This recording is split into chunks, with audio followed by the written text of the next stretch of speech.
지금까지 학술대회가 이렇게 이어지면서 이렇게 다양한 측면에서 아마 김우진 문학이 논의되었다고 생각합니다. 먼저 첫 번째 주제 발표로 문화교육에서 바라본 김우진 희국의 어떤 정전화 과정에 대해서 발표해 주실 서울대학교 윤대석 교수님과 서울대 교육학과 박사과정 박장범 선생님을 소개합니다.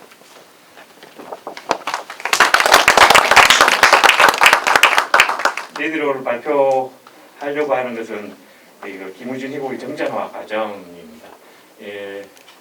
이 정전 혹은 정전화라고 하면 문학을 전공하시는 분들은 다 잘 아시겠지만 일반 분들은 잘 모르실 텐데요. 이 정전이라고 하는 것은 어떤 사회나 혹은 어떤 국가들을 대표하는 작품이라고 생각을 하시면 됩니다. 어떤 작품들이 좋은 작품으로 평가받는가 하는 것들은 우선 작품이 좋아야 하겠지만 그 외에 많은 요소들이 작용을 합니다.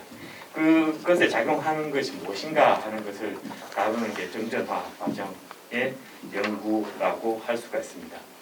여러 가지 요소들이 있는데요. 작품들이 문학사에서 중요하게 취급되는가, 그리고 문학상을 받았는가, 혹은 선집에 실렸는가, 이런 것들인데요. 이런 것들과 더불어서 문학교육, 그러니까 문학교육에서 다루어지고 있는가, 이게 아주 중요한 문학 정전을 만드는 하나의 과정이라고 얘기를 할 수가 있습니다. 문학교육에서 다루는 정전을 교육정전이라고 이야기를 하는데요. 다른 정전화의 다른 정전화의 요소들보다 문학교육의 정전화가 다른 점들은 좀 독립돼 있고요. 어느 정도 독립돼 있고, 그리고 좀 더 파급력이 크다, 좀 더 대중적이다라고 얘기를 할 수가 있습니다. 비근한 예로 들면 미국에서 활동하는 스테판 P. 제키브라고 하는 바이올리니스트가 있는데요. 이 사람이 한국에 와서 인터뷰를 하면서 자기는 한국 사람들 잘 모르는데 할아버지가 누구다라고 하면 다 안다라는 겁니다. 할아버지가 누구냐 하면 피천덕 선생님입니다. 한국에 와서 피천덕의 손자라고 그러니까 다 알더라는 겁니다. 그 중간에 들어간 P가 바로 자기 어머니, 여러분들 잘 아는 그 피서영, 피천덕 선생의 수필을 보면 늘 나오는 딸 서영이가 자기 어머니인 거죠.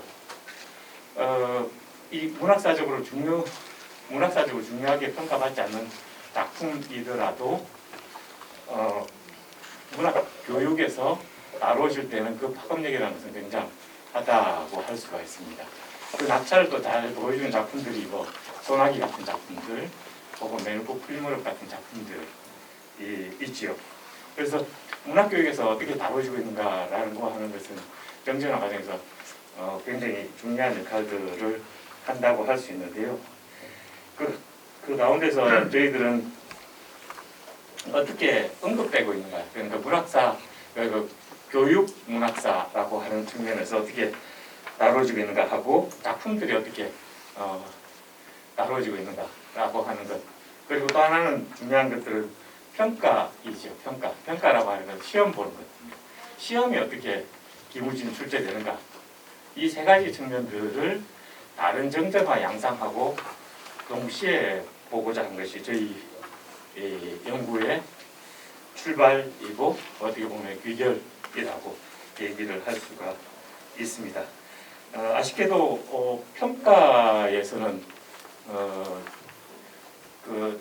이 자료들을 얻지를 못했습니다. 평가에 발표 들어보시면 알겠지만 평가에서는 충분히 김우진 작품들이 활용되지 않고 있다는 것을 확인을 했고요. 그래서 대체적으로 문학사 서술과 그리고 작품 활용 문학이라고 하는 측면, 두 측면에서 김우진 문학이 문학교육에서 어떻게 다뤄지고 있는가를 살펴보았습니다.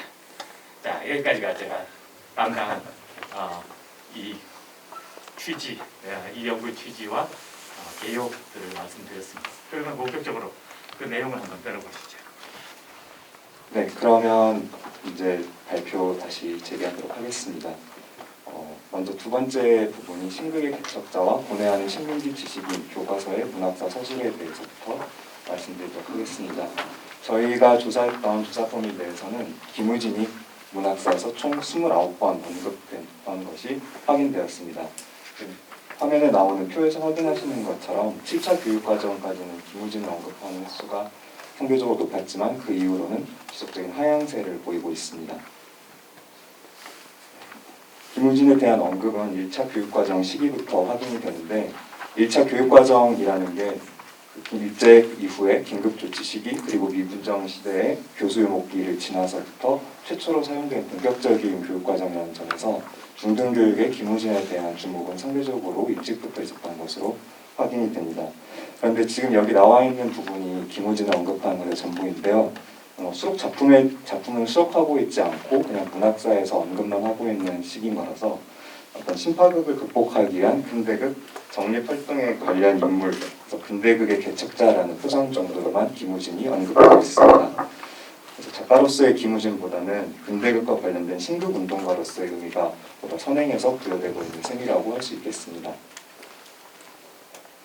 이와 같이 다소 불충분한 서술이 어디서부터 비롯됐는가를 생각해보면 백철의 신문학조사 1949년에 간행되었던 이 신문학조사에서 그 근거를 찾을 수 있다고 생각됩니다.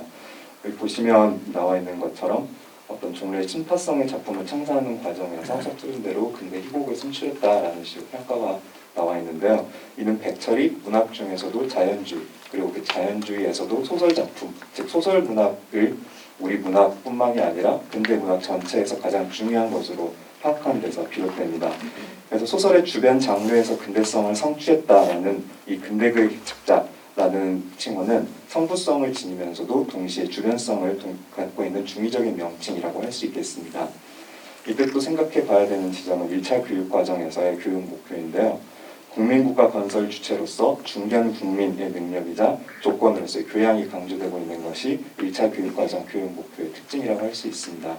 이랬을 때 중견 국민이란 무엇인가 라는 것은 발표문에도 언급되어 있는 것처럼 새로운 국가 건설의 주체로서의 중견 국민이지만 그 중견 국민과 이 교양 사이, 즉 문학과 인간성, 인간에 대한 어떤 이해 무엇이 어떻게 도움이 되는 것인지 또 그것이 어떻게 기능할 수 있는 것인지에 대해서 1차 교육과정의 교육 목표는 설명을 하고 있지 못합니다.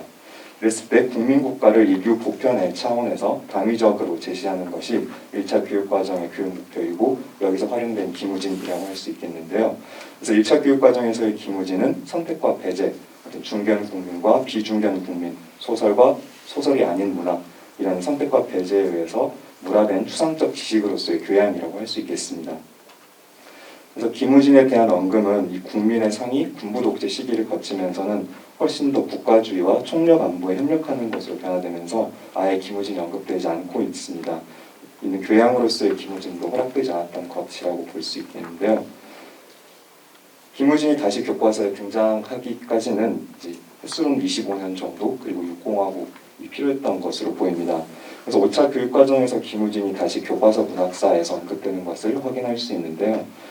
자료를 보시다시피 백철의 논지를 답습하고 있는데 어떤 추가적인 정보만 상술되는 식으로 김우진에 대해서 어떤 활발한 연구라든지 그런 정보가 제한되어 있는 것으로 볼 수 있습니다. 그래서 김우진의 표상은 6차 교육과정 시기에 이르러서 크게 변하게 됩니다.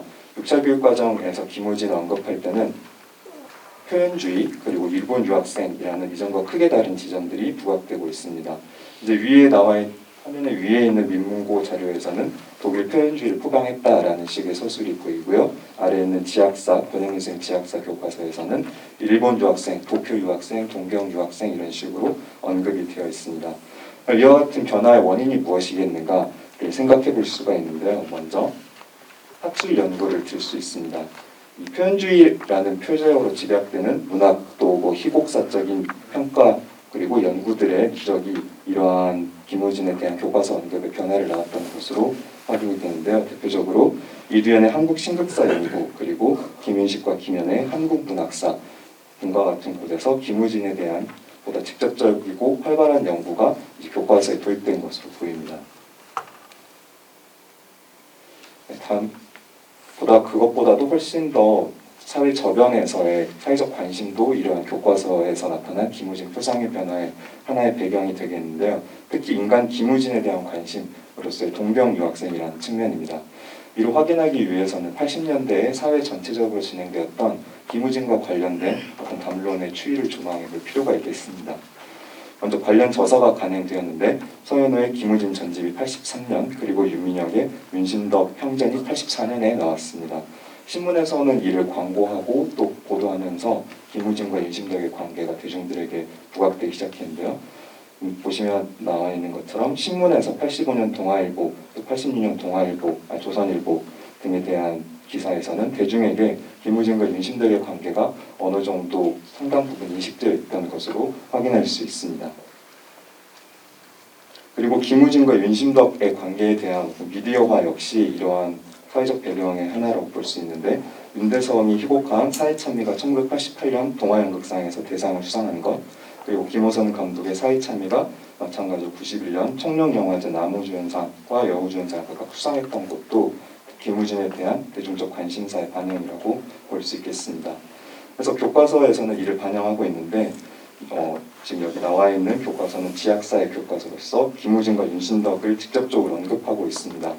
그런데 해당 교과서의 부분에는 윤신덕에 대해서는 특별히 설명이 없고 당연히 학습자가 윤신덕을 어느 정도 알고 있다라고 전제하는 것이 특징적입니다.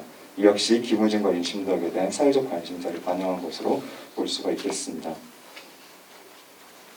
이러한 김우진과 윤신덕 관계가 교과서에 들어오게 된 배경에는 6차 교육과정의 교육 목표를 살펴볼 필요가 있습니다. 이때의 교육 목표는 문학작품을 통하여 문학에 관한 체계적인 지식을 갖추고 창조적인 체험함으로써 미적 감수성을 기르며 인간의 삶을 총체적으로 이해라는 식으로 서술이 되어 있는데요. 그 전까지 어떤 민족 중심 혹은 백철식의 발전 사관과는 거리가 분명하게 관찰되고 있습니다.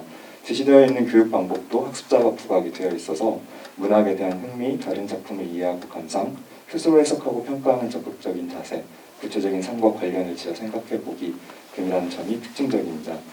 이후에 6차 교육과정 이후에 7차나 그 이후의 교육과정에서도 식민지 현실에서 본해하는 지식인으로 표상된 김우진이 제시되는데, 이는 학술 연구, 그리고 대중적 관심사, 교육론이라는 세 담론 영역의 상호작용의 결과라고 할 수 있겠습니다. 네, 다음으로는 교과서의 문학사 서술을 연관어 중심으로 말씀을 드리겠습니다. 김우진에 관련된 교과서 문학사의 표현을 통계 처리하여서 나온 결과를 바탕으로 이 부분을 작성하였습니다. 먼저 김우진과 관련된 교과서 문학사의 서술 최다 빈출 상위 연관어 10개는 중신, 극예술협회, 1920년대, 정립, 근대연극, 극예술연구회, 박승희, 토월회, 유학생, 노력 등입니다. 이를 상위 연관어 5개를 조합하면 1920년대에 김우진을 중심으로 극예술협회가 결성되어 근대극을 정립하기 위한 노력이 있었다로 추려지고, 상위 연관어 10개를 모두 조합하면 1920년대에는 유학생 김우진 중심의 극예술협회와 박승희 중심의 토월회가 1930년대에는 극예술연구회가 결성되어 현실을 반영한 근대극을 정립하기 위해 노력하였다로 설정이 됩니다. 문제는 이 두 개의 문형이 교육 과정이나 교과서의 차이에도 불구하고 지속적으로 유사하게 반복된다는 점에 있습니다. 네, 화면에 나오는 것처럼 6차 교육과정 교학사 교과서의 서술과 2015년 개정 동아교과서의 경우에도 서술이 상당 부분 유사한 점을 발견할 수 있습니다. 그래서 교육과정의 변화에도 불구하고 유사한 문형이 강제하는 김우진에 대한 제한적 정보 함의가 반복된다는 통시적인 문제가 확인됩니다. 아울러 공시적인 문제 역시 있는데요. 2015년에 화면이 안 보이지만 2015년에 금성에서 나온 교과서에서는 1920년대에는 일본 유학을 다녀온 연극인을 중심으로 하여 신파극의 한계를 넘어서려는 노력이 있었다. 현대극을 정립하는 의지가 이들에 의해 드러난다. 로 나와 있는데, 2015년 동일한 교육과정에서 해낸 교과서의 서술은 1920년대에 들어 근대극을 정립하는 노력이 전개되었는데 토월회와 극예술연구회 등의 신극운동단체가 그 중심에 있었다 라는 식으로 단어의 배치나 서술이 굉장히 흡사한 양상을 보이고 있습니다. 이는 공시적인 문제로서 기존의 모범 삼례격 운영이 출판사별 교과서에서 유사한 형태로 다sus되고 있다는 문제점을 확인할 수 있는 부분입니다.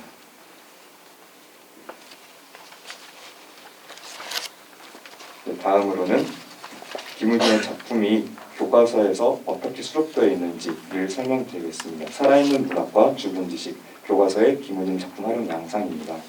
저희가 살펴봤던 이 교과서에서 김우진의 작품이 수록된 것은 총 9회로 지금 보고 계시는 표와 같습니다.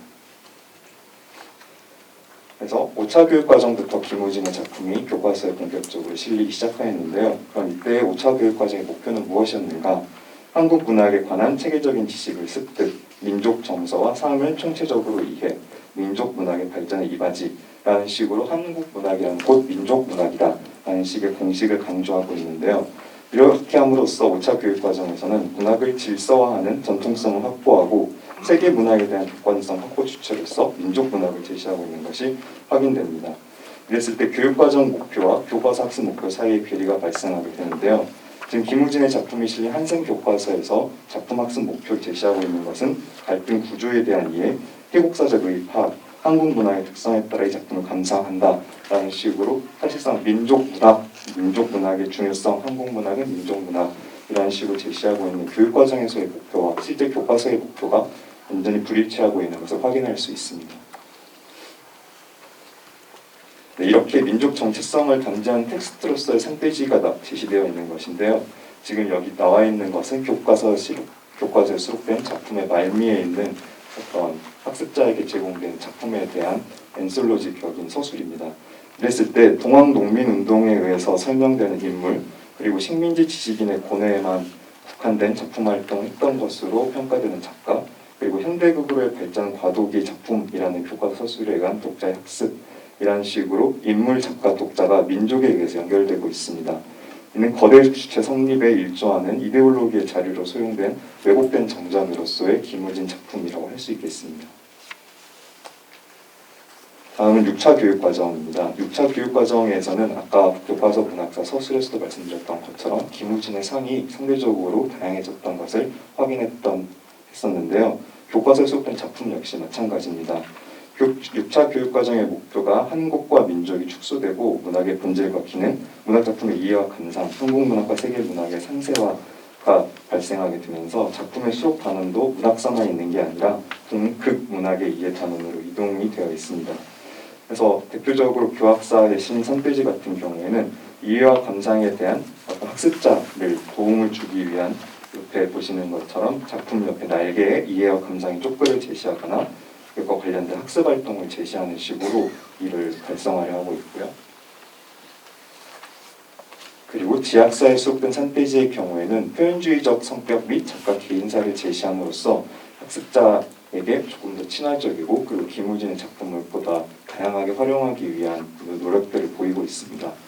이로써 식민지 현실에서 고뇌하는 지식인인 김우진이 그 자신의 상징이라고도 할 수 있는 3페이지로 나타나게 되는데 이는 6차 교육과정 이후에도 계속 반복되는 모습이라고 할 수 있겠습니다. 네. 7차 교육과정에서는 이런 김우진과 김우진 작품 활용이 최대치에 달하게 되는데요. 7차 교육과정의 목표는 교사와 학습자의 자율성 및 창의성을 통한 문학 능력 신장을 강조하는 것입니다. 그래서 태성 교과서에는 김우진 3페이지로만 인식되었던 것과 다르게 이영려가 수록되어 있는데요. 이 수록 작품을 다양하게 하고 또 이를 소화해내기 위한 내실인 학습 활동을 제시함으로써 7차 교육과정의 목표를 달성하고 있습니다. 지금 화면에 보시는 것처럼 내용학습, 적용학습, 토의토론, 창작이 문학 현장의 일반적인 영역이라고 할 수 있는 수용과 창작을 학습자의 참여를 통해서 문학 능력 신장으로 나아가게끔 안배하고 있습니다. 네. 그리고 교학사에 실린 3페이지의 경우에도 1막만 실렸던 기존과는 다르게 2막이 실려 있습니다. 수록 작품이 부분이 변함으로써 김우진 작품의 의미도 역시 심화되는데요.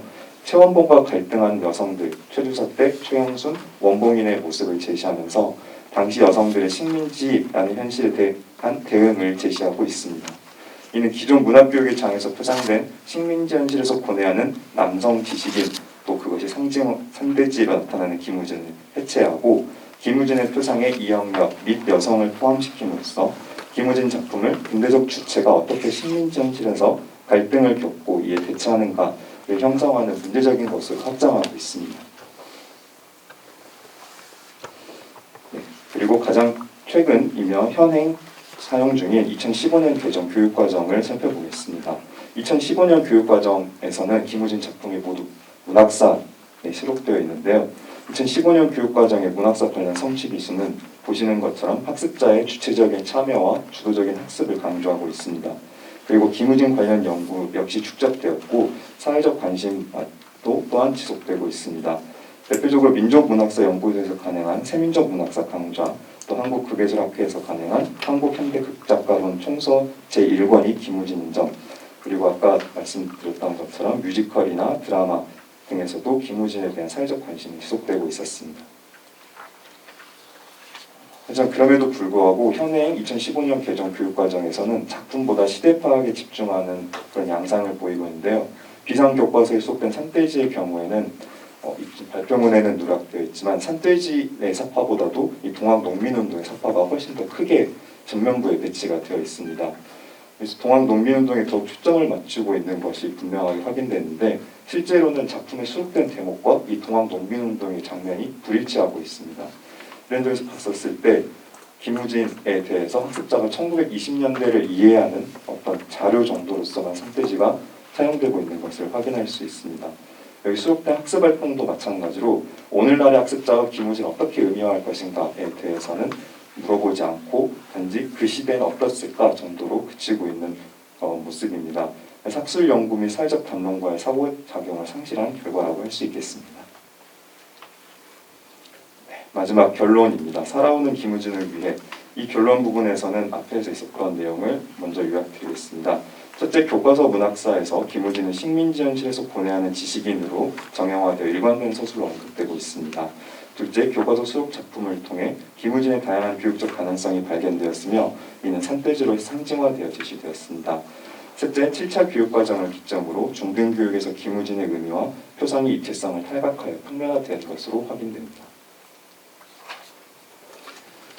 네, 교과서에 의한 기무진의 어떤 불안한 위치는 한국 문학 3집에서 기무진 작품이 조조하게 수록되고 있는 점, 그리고 대학 수학능력시험과 6월, 9월의 모의고사에서 국가가 주관하는 평가에서 출제가 되지 않는 점 등을 통해서도 확인할 수 있습니다. 극예술협회나 근대극 정립의 노력 등 1920년대와 결착된 의미 외에 교육적 활용 방안을 모색할 필요가 있겠는데요. 문학교육에서의 거대 주체 이데올로기 및 반전주의 사관의 자장을 탈피해야겠습니다. 학술 연구 및 사회 일반 담론과의 상호작용을 극대화할 것을 지향해야 할 텐데 학술적 성과와 대중적 관심사의 어떤 교육적 영역에서의 적극적인 반영이 필요하다고 보입니다. 네, 발표를 여기까지 마치겠습니다. 지금까지 박장범 선생님의 기무진 이후의 어떤 정전화 과정에 대해서 발표하셨습니다. 엄 선생님 토론. 예, 안녕하세요. 저 토론을 맡은 엄봉섭입니다. 네, 저는 지금 현재 고등학교 국어 교사이면서 근대 문학서지 연구를 조금 병행하고 있습니다. 그러다 보니까 이번 발표 주제에 대해서 관심이 좀 남달랐습니다. 네. 먼저 이 연구는 제1차 교육과정에서부터 2015년 개정교육과정에 이르기까지 고등학교 국어 교과서 및 문학 교과서에 반영된 기무진의 문학적 표상과 희곡 작품들의 활용 양상을 정말 잘 정치하게 분석하셨습니다. 그런 점에서 굉장히 큰 의의가 있다고 생각합니다. 먼저 2장에서는 제1차 교육과정기에서 근대극의 개척자로 설정된 기무진의 문학적 표상이 제6차 교육과정기에 들어서 식민지 현실에서 고뇌하는 지식인으로 조형되는 과정을 문학사, 그러니까 교육학적인 방면에서만 바라본 것이 아니라 문학사의 연구 성과를 반영해서 입체적으로 조망하고 있습니다. 이 점은 굉장히 남다른 연구 방법론이라고 생각합니다. 이 윤대석 교수님이 모두에서 말씀하신 것처럼 이 교육정전이라는 부분을 다루려고 한다면 당연히 문학사 자료에 대한 충분한 지식도 있어야 되고 또한 교육학적인 방법론도 충실하게 갖춰야 되는데 이런 점들이 굉장히 잘 반영이 된 것 같습니다. 또한 3장에서는 제5차 교육과정기에 희곡 3대지가 6차 교육과정기에는 역시 희곡 3대지가 그리고 7차 교육과정기에는 3대지와 이영여가 그다음에 2009 개정교육과정기와 2015 개정교육과정기에는 3대지가 각각 문학사 단원이나 아니면은 극문학의 이해 단원에서 어떤 식으로 활용되고 있는지 그 양상이 어떻게 축소 또는 좀 더 활발하게 논의되던 데서 작품이 활용되는 데서 왜 축소되고 있는지 이런 부분들의 양상을 굉장히 잘 비판적으로 고찰해 주셨습니다. 그래서 발표자의 이 문학교육이라고 제가 토론문에 따옴표를 붙인 것은 아까 말씀드린 것처럼 문학사에 대한 지식과 그 다음에 교육학적인 방법론 이런 게 모두 충실하게 갖춰져야 되는데 그런 문학교육에 대한 어떤 발표자의 폭넓은 안목이 잘 반영된 것 같습니다. 예, 그런 점에서 굉장히 의의 있는 발표였다 생각됩니다. 예, 저 역시 지금 발표하신 내용에 어떤 일관된 논리 전개에 대체로 동감합니다. 예, 잘 분석하셨습니다. 그런데 제가 이제 말씀드리고 싶은 거는 뭐냐면은 이런 어떤 이 비판적인 분석 연구가 여기에서만 그치지 말고 이러한 연구가 향후의 교육과정 설계에서 극문학이 지향해야 할 교육 목표 또는 성취 기준의 방한 모색에 적절한 시사점을 제공하기를 정말 바라는 마음입니다. 그런 마음에서 몇 가지 질문을 던지는 거니까 잘 양해해 주시기 바랍니다. 첫 번째는 연구 방법론에 관한 질문입니다. 김우진 관련 문학사 언급조사 결과 또한 김우진 작품 교과서 수록 조사 결과를 정말 정성스럽게 잘 조사하셔서 표로 일목요연하게 잘 제시해 주셨습니다. 정말 일반 독자들도 요 표만 보면은 김우진의 어떤 이 문학사 활용이나 또는 작품이 어떻게 반영되어 있는지를 일목요연하게 잘 살필 수 있어서 굉장히 가독성을 높일 수 있어서 좋았습니다. 제가 지금 요것과 관련해서 드리고 싶은 거는 그러니까 이게 연구 분량이 너무 방대하다 보니까요. 김우진에 대해서만 너무 집중하신 것 같아요. 그러다 보니까 제2차 교육과정기, 제3차 교육과정기, 제4차 교육과정기의 교과서에 김우진이 문학사에서 언급되지 않은 이유 혹은 1차 교육과정기에서 제4차 교육과정기 교과서에 김우진의 희곡이 수록되지 못한 이런 어떤 문제점을 이 시기에 문학 권력을 장악했던 유치진 또는 그의 이 교과서에 수록된 조국이나 청춘은 조국과 더불어 같은 희곡 작품들과 대비해서 교과서 편찬 전략을 조금이라도 좀 보태주셨다면 그런 것들을 좀 보태주셨다면 5차 교육과정기 이후 김우진과 그의 희곡이 교육 정전으로 수용되는 의의를 조금 더 분명하게 드러낼 수 있지 않았을까라는 생각이 들었습니다. 예, 요거에 대한 간략한 발표자의 의견을 먼저 듣고 싶고요. 두 번째로는 김우진의 문학사적 표상에 대한 질문입니다. 이 연구의 핵심적 주장 중 하나는 제5차 교육과정에서는 제한적인 문학사 속에서 김우진이 문학교육에서 상상한 민족을 증언하는 인물로 왜곡되었다면 현행 2015 개정교육과정에서의 김우진은 학습자와 유리된 과거를 증언하는 구시대 유물로 왜곡되었다라는 게 굉장히 중요한 논점인 것 같습니다. 이러한 논의를 통해서 김우진의 표상이 왜곡된 정전화의 과정을 거쳤다는 점은 굉장히 잘 밝혀졌습니다. 그런데 문학교육에서 설정해야 할 김우진의 정체성은 과연 무엇인가라는 그 전체적인 어떤 표상은 좀 의미 있게 밝혀지지 않은 것 같습니다. 이 자리를 통해서 결론에서 장제목을 붙였다시피 살아오는 김우진의 어떤 문학적 표상이 앞으로 어떻게 설정되어야 되는가, 특히 문학교육에서 어떻게 설정되어야 되는가라는 그 발표자의 견해를 한번 듣고 싶습니다. 그다음에 세 번째로는 문학교육에서 김우진의 희곡이 지닌 다양한 활용 가능성에 대한 질문입니다. 이 연구의 핵심적 주장 중 하나는 문학교육에서의 문학사가 지닌 거대 주체의 이데올로기 혹은 발전주의 사관의 자장을 탈피할 수 있는 다각도의 작품 활용 방안이 모색이 요구되며 이를 위해서는 김우진과 그의 작품이 지닐 수 있는 의의에 대한 다양한 가능성을 탐색하려는 시도가 요구된다라는 두 번째 제3장에서 이런 주장을 펼치셨는데요. 이것도 굉장히 조사 연구의 결과로서까지는 괜찮은데 이 역시 두 번째 질문의 요지와 마찬가지로 주장에 대한 어떤 구체적인 논거들이 제시되지 않았다는 점이 좀 아쉽습니다. 김우진 희곡 작품이 다양하게 활용될 수 있는 몇 가지 가능성, 즉 뭐 주제를 활용한다든지 아니면 인물 유형을 활용한다든지 아니면 공연적인 수업 시간에 공연을 통해서 활용한다든지 이러한 어떤 구체적인 활용 방안들이 좀 제시돼야지 교육 현장에서 이러한 연구들이 교육 현장에서 좀 더 잘 반영될 수 있을 것 같습니다. 지금까지 세 가지 질문을 드렸는데요. 이 글을 이 발표를 저도 발표문을 읽으면서 사실은 이런 몇 가지 세 가지 질문보다도 제 나름대로 교육 현장에 있다 보니까 이런 문학 교육의 본질에 대해서 그동안 좀 성찰이 저 자체가 부족했구나라는 그런 어떤 기회를 갖게 됐습니다. 또 이런 의미 있는 과정에 또 토론자로서 초청해 주셔서 감사하기도 합니다.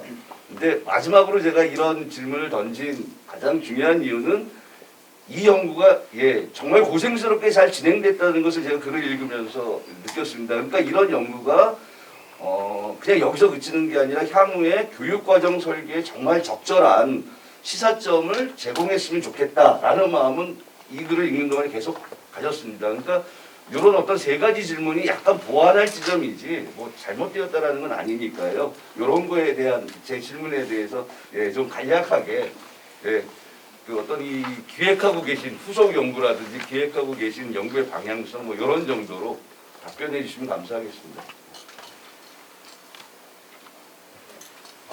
네.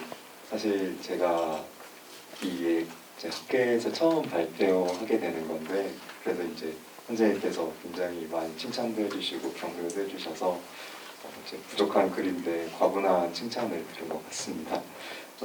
써주신 토론문의 내용 모두 사실 전부 다 공감하는 내용이고 제 자신도 글을 쓰면서 많이 생각했던 지점들인데 하나씩 답변 드리도록 하겠습니다. 처음에 연구 방법론과 관련되어서 말씀해 주신 내용에 사실 저도 발표문을 쓰면서 마지막 순간까지 고민했던 게 이 부분에 대해서 어떤 다른 작가들과의 비교를 넣을 것인가 말 것인가를 굉장히 많이 고민했습니다. 이 발표문에 굉장히 잘 나와 있는 것, 이 토론문에 잘 나와 있는 것처럼 사실 이때 조국이 강조되면서 유치지인의 이런 작품들이 수록되기도 했고 그리고 또 이 각 장르 교육 안에서 있었던 어떤 문학 권력의 문제도 충분히 발견되어 있는 지점이고 또 논의해볼 가치가 있는데 오히려 이 문제가 결코 적지 않기 때문에 이 연구에 녹여내기에 너무 아깝다, 아쉽다 이런 주제는 더 발전시키면 훨씬 좋을 것 같다라는 생각이 들어서 무리하게 빼는데 확실히 그 지점에 대한 언급이 없었던 것이 저 역시도 많이 걸렸었고 그런 점을 지적해 주셔서 향후 이 논문을 발전시킬 때 꼭 반영해서 수록하도록 하겠습니다. 그 다음에 두 번째 질문과 세 번째 질문 모두 개인적으로는 제가 현재 이 문학교육 공부를 하는 화두에 해당하는 질문이라서 굉장히 뼈아픈 내용이기도 하고 동시에 또 감사한 말씀이기도 한 것 같습니다. 문학이 어떤 기능과 쓸모를 지닐 것인가, 어떤 가능성과 의미를 지닐 것인가에 대해서는 문학교육 연구자로서 언제나 고민하고 또 답을 하려고 노력해야 되는 문제라서 굉장히 쉽지 않은 그런 질문인데요. 김우진의 표상이라는 점에서는 제가 개인적으로 생각하고 있는 표상은 문제적인 인물입니다. 언제나 이 사회가 이것이 정말로 전부인가? 내지는 우리가 바라고 꿈꿨던 것이 정말 이것인가? 등을 치열하게 고민하는 그런 어떤 문제제기적인 작가였는데요. 그래서 이러한 문제제기적인 작가는 사실 비단 김우진뿐만이 아니라 우리 문학사에 많은 인물들이 작가들이 있었을 텐데 이를 살려내기 위한 또 문학교육 연구자의 부담하는 연구와 고민이 필요한 것 같습니다. 그래서 세 번째 질문 활용 가능성 사례 제시 역시 이건 두 번째 질문과 마찬가지로 제가 공부가 아직 일천하고 서술이 정황한 것은 제가 아는 게 없기 때문에 이 근거를 제대로 사실상 밝히지 못한 지점인데요. 교육 현장에서의 관련된 논문들이나 선생님들의 말씀을 열심히 듣고 생각을 해보고자 합니다. 네, 여기까지입니다. 네. 조선 선생님의 어떤 질문과 연결되는 것에 대해 감사드립니다.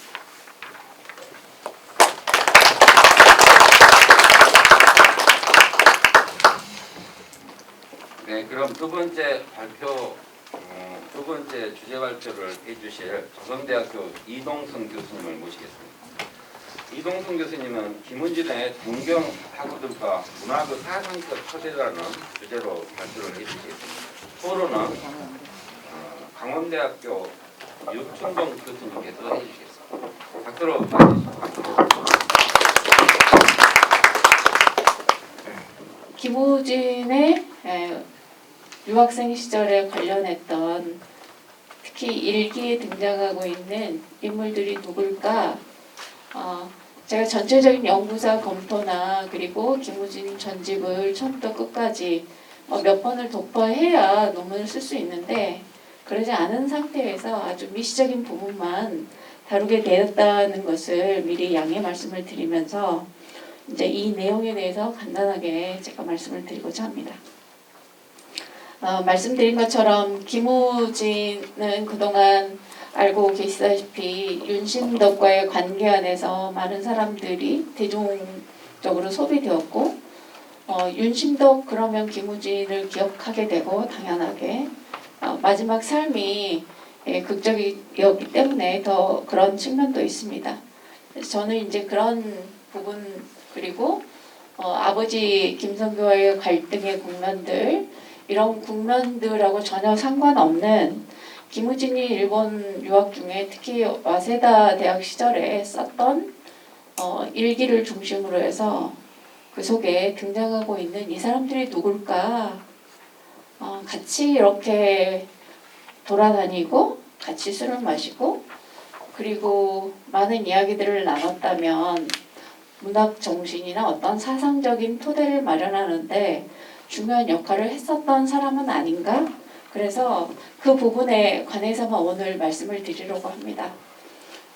저는 이제 제가 문학 시를 전공하고 있는데 그렇긴 하지만 우리 전라도 작가들의 어떤 인물과 인물과의 교류, 지방과 지방 간의 교류, 마스크를 벗고 하겠습니다. 숨이 차가지고. 네. 그런 교류들, 양상들을 계속 주목해 오고 있고 지금도 이제 그런 작업들을 많이 하고 있습니다.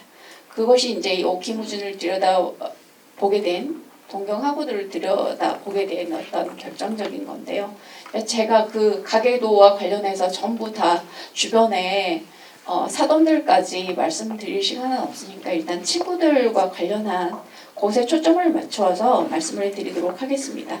일기에 등장하고 있는 사람들 중에 대표적으로 거명되고 있는 사람들은 김상규, 고영환, 김두식, 최동선, 조명희, 최팔룡 그리고 일기에 또 하나 이름이 등장하는데 임규라고 하는 인물이 등장합니다.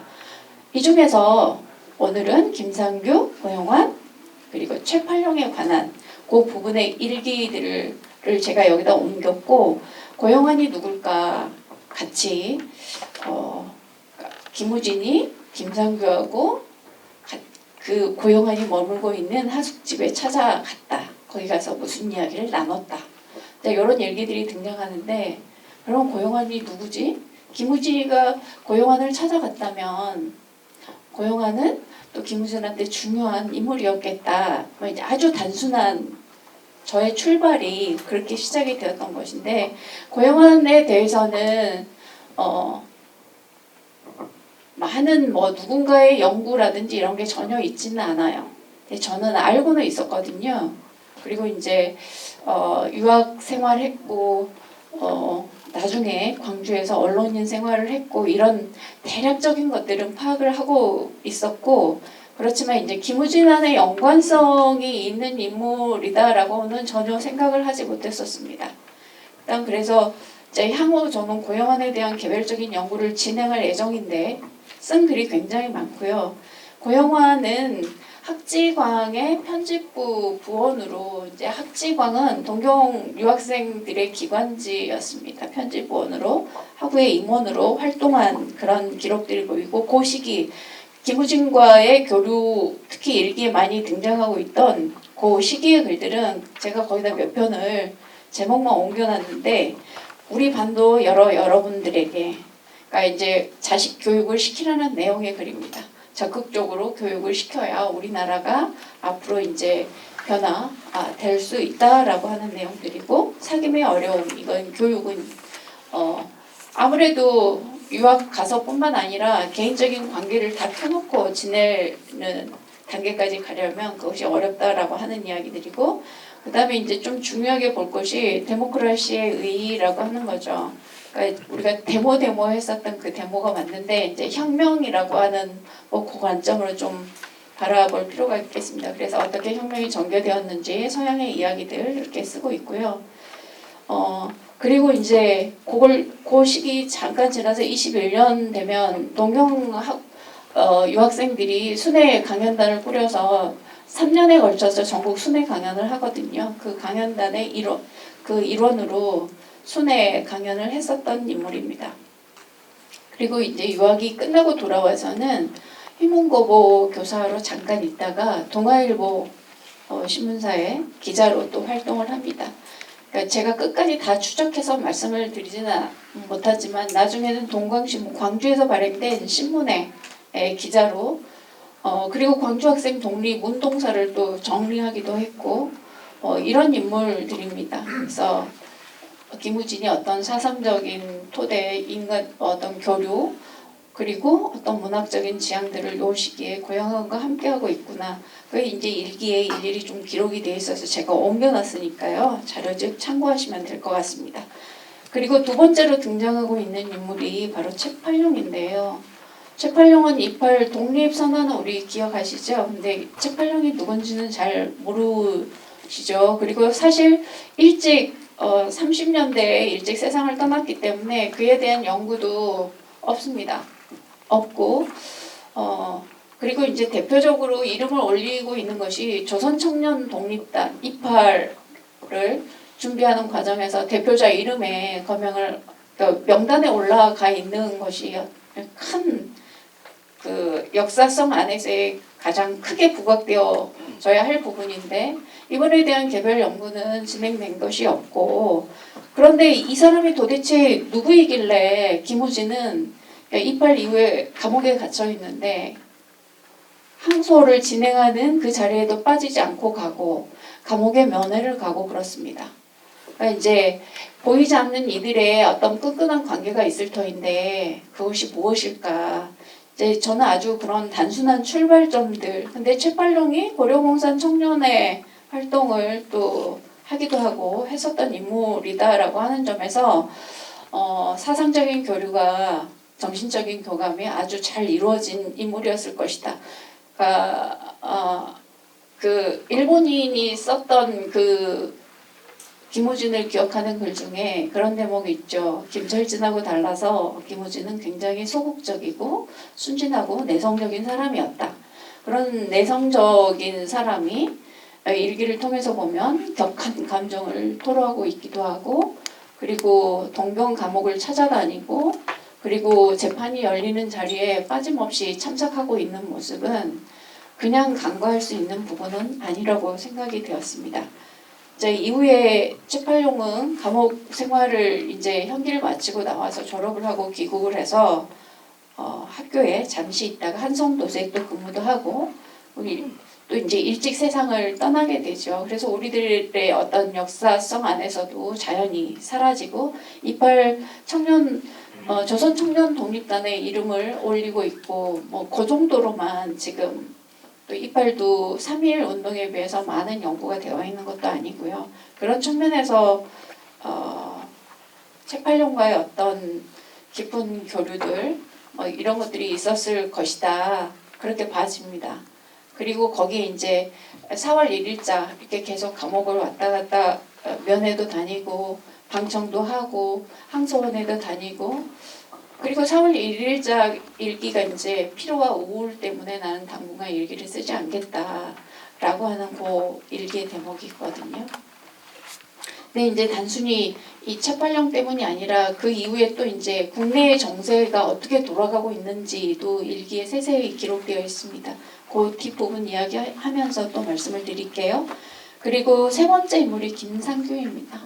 김상규가 누군지 저는 이제 채팔령이나 고용환이라는 사람은 어떤 사람인지 대강은 알고 있었기 때문에 그건 괜찮았는데 김상규라는 인물은 누군지 저는 이제 이번 일기를 들여다보면서 이제 제가 추적해서 정리해 보니까 이제 그 자료집 안에 되어 있는 대로 그런 인물이었고요. 이제 목포 출신의 목포에서 부터 학교를 같이 다니고 유학을 같이 갔던 친구로 보여집니다.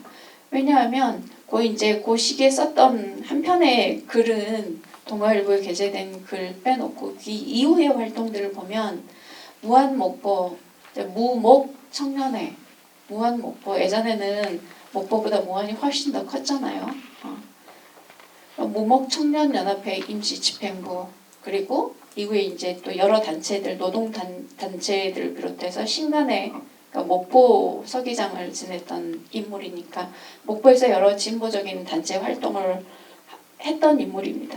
근데 더 중요한 건 김우진 사후 처리를 그러니까 이제 추도회를 연다거나 이런 활동들을 김우진이 세상을 떠나고 나서 이제 적극적으로 목포에서 김우진의 이 친구 벗을 보내는 마지막 보내는 이런 일련의 행위들을 통해서 또 굉장히 정서적으로도 가까웠었던 인물. 그래서 이제 나머지는 제가 더 파악을 해봐야 되는데 일단 시간이 없어서 이 정도까지만 김상규라는 인물에 대해서 말씀을 드립니다. 그래서 이들은 다 세 명이 다 어떤 분들이었다라고 하는 게 좀 가늠이 되시죠. 채팔령은 제가 빼놓은 부분이 학지강 편집부장을 또 몇 해에 걸쳐서 했었던 인물이다.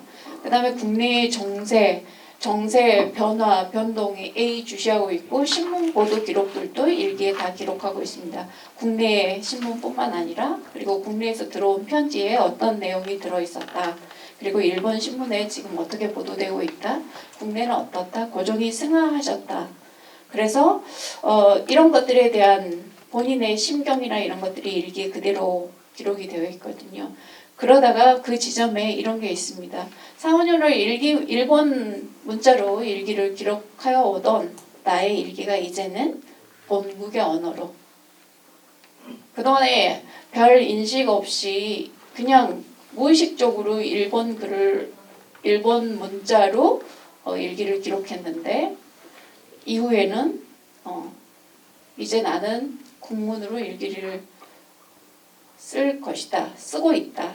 아주 자연스러운 현상으로 이렇게 이야기는 하고 있는데 1년에 이런 그 동경의 친구들과 더불어서 동경 유학생 그리고 아사대 시절에 만난 이 벗들과의 함께 보낸 이것으로 인해서 이제 이렇게 이야기하면 좀 그렇지만 민족 의식에 대해서 좀 적극적인 형태로 그리고 표현되고 있는 것들도 이제 굉장히 강한 엇두로 행동을 요구하고 있는 그 행동이 스스로에 대한 행동의 요구이기도 하고 그리고 같이 학교를 다니고 있는 친구들에 대한 행동의 요구이기도 하고 또 더 큰 차원으로서는 조선 인민 대중들이 다 함께 움직여 주기를 행동을 요구하고 있는 그런 의미라고도 보입니다.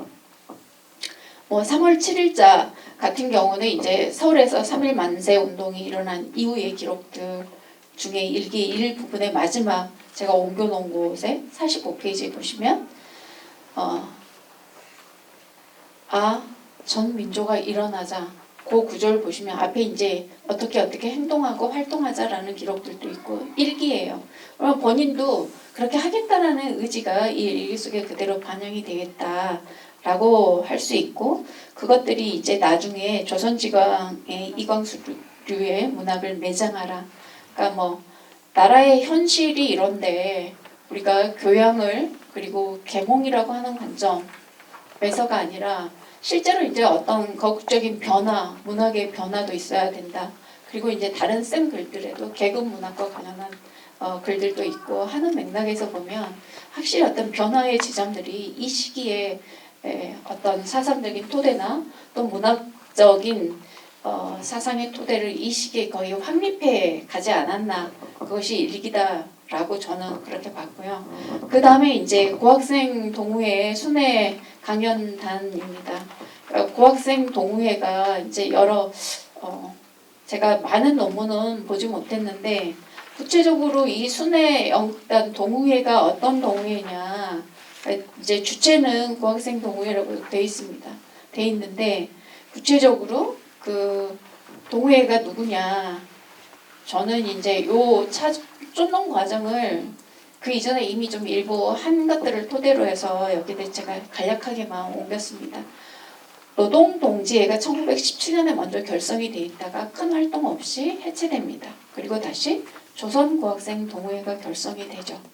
네, 이 동호회, 조선 고학생 동호회는 일본의 늘 감시 대상이었습니다. 이 동호회 자체가. 그래서 감시한 기록물들의 이 동호회 임원이 누구고 누가 만들었고 어떤 활동했다라는 기록들이 그대로 있는데 그게 46페이지 중간쯤에 제가 그대로 인용을 해놨거든요. 많은 부분. 그리고 그 비슷한 단체가 또 하나 더 만들어져요. 유일 조선인 구락부. 근데 목적이나 아니면 또 임원이 일부 겹치거든요.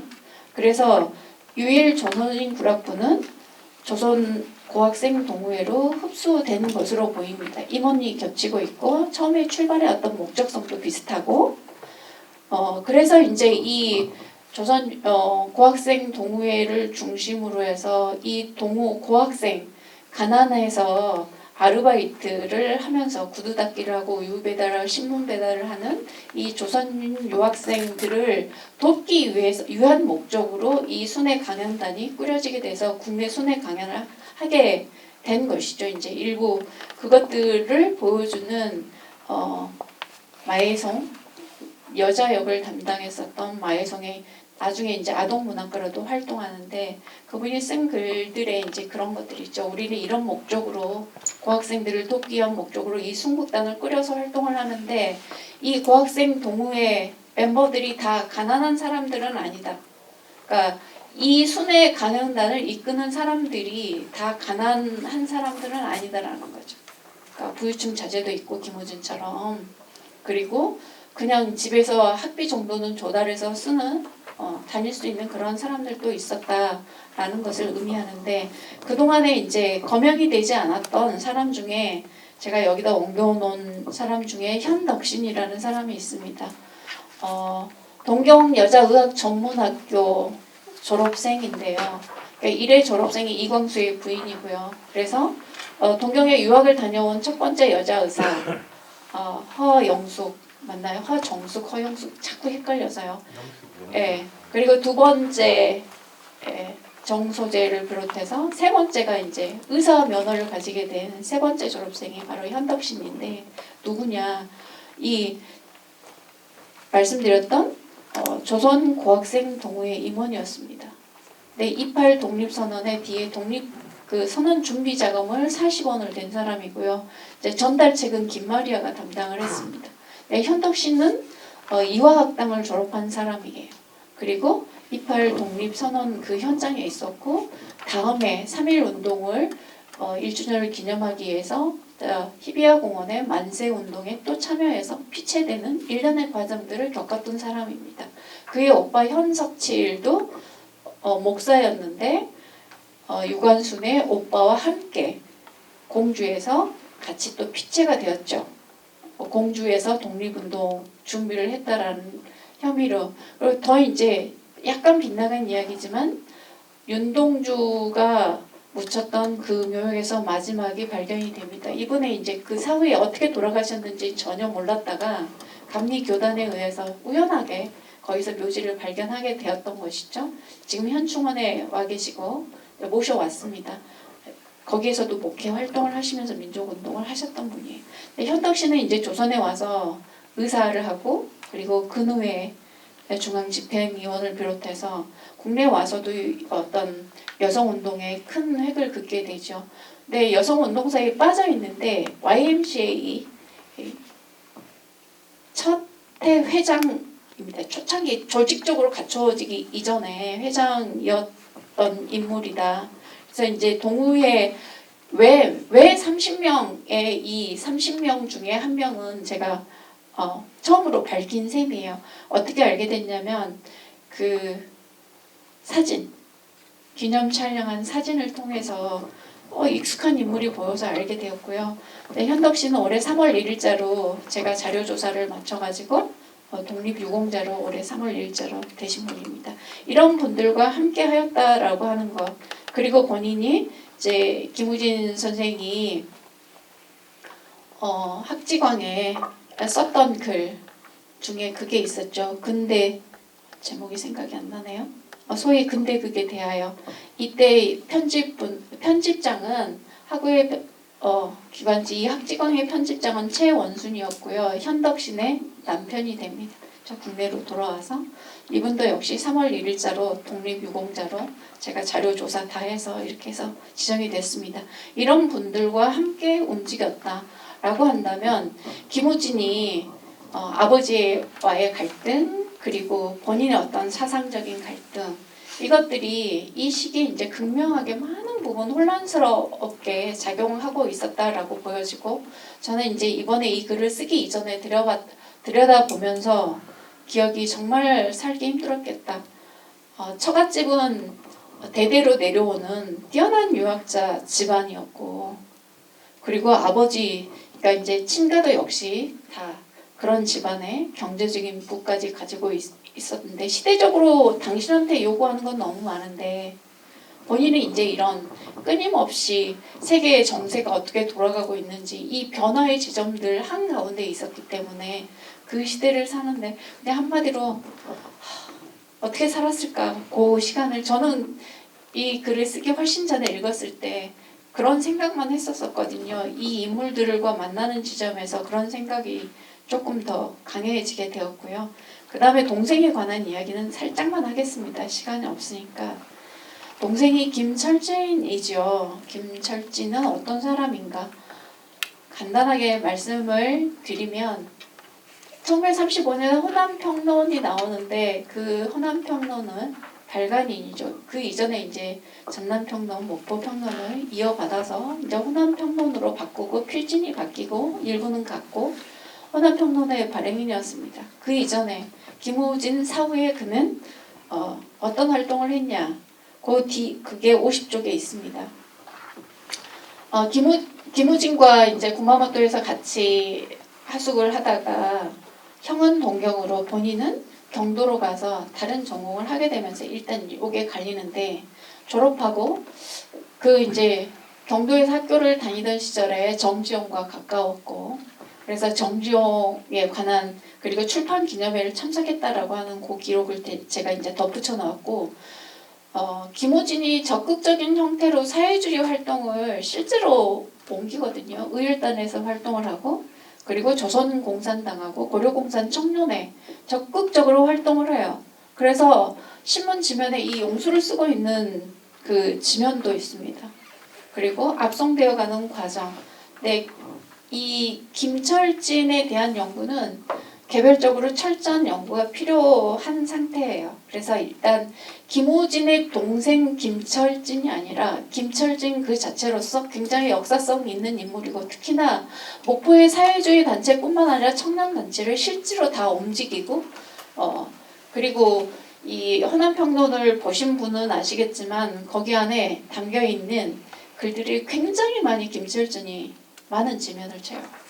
그리고 굉장히 선도적이고 혁신적이고 그래서 이 지역의 리더로서의 역할을 아주 적극적인 형태로 하셨던 분이죠. 근데 이제 이게 어떤 그의 행적에 누구라고 그러면 약간의 약점이라고 할까요? 그게 이제 목포구의 부의 의원이 되면서 그 이전의 활동과 또 이제 그냥 별 없이 부의 활동만 그렇다고 해서 적극적인 형태로 어떤 친일의 행적이나 이런 건 전혀 없습니다.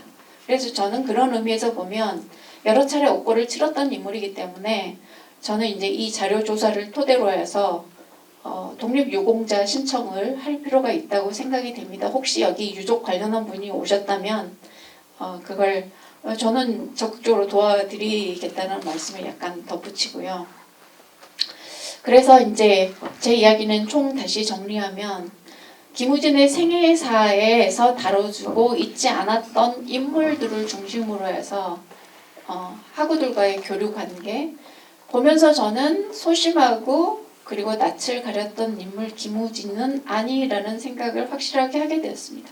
아주 적극적인 사람이었다라고 생각이 되는데 다만 아버지와의 관계 안에서 적극적인 형태로 드러내기까지는 시간이 더 많이 걸렸었던 그런 과정들이 있었던 것 같다 이런 생각을 하게 되었습니다.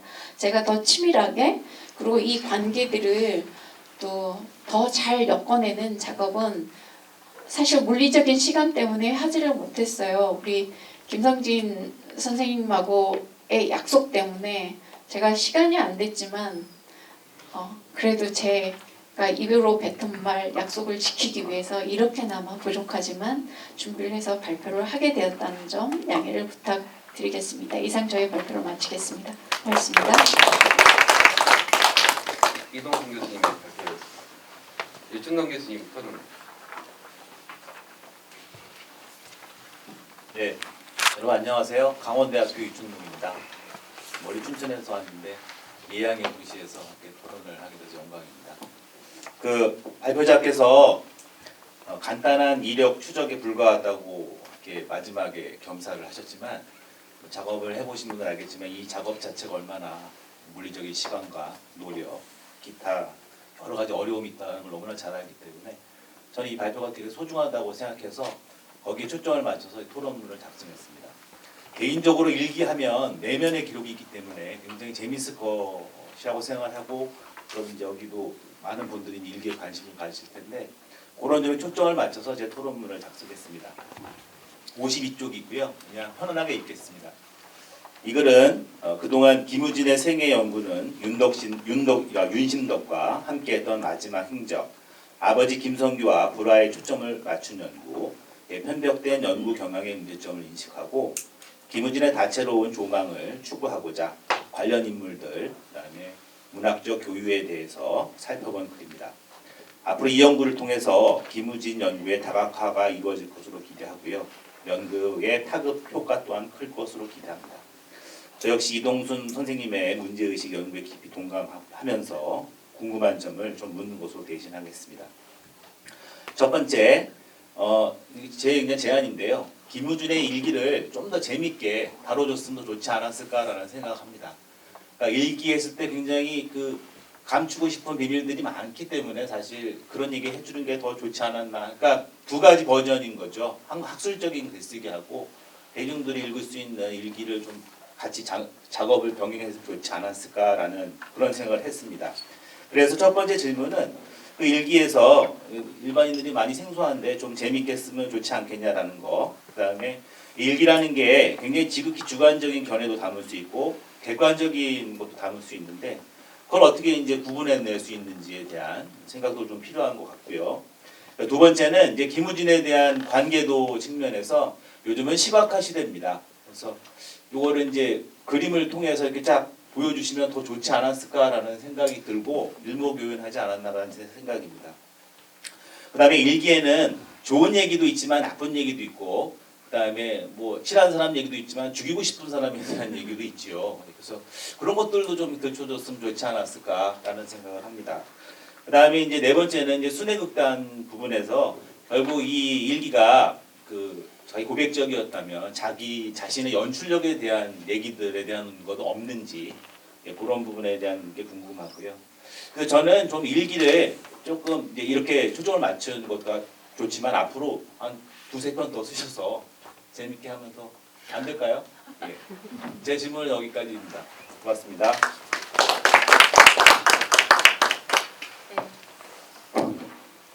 제가 사적으로 먼저 만났기 때문에 그 이야기를 했었는데 사실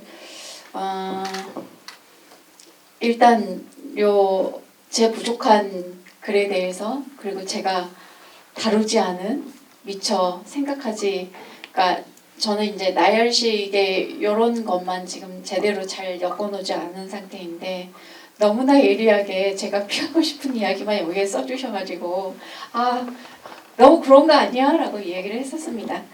첫 번째 질문입니다. 일기의 객관화 작업, 어디까지 이것의 신뢰성의 문제라든지 이런 걸 제고할 수 있을까 하고도 또 연관이 있다라고 보여집니다. 지극히 개인적인 내용이 일기일 수 있습니다.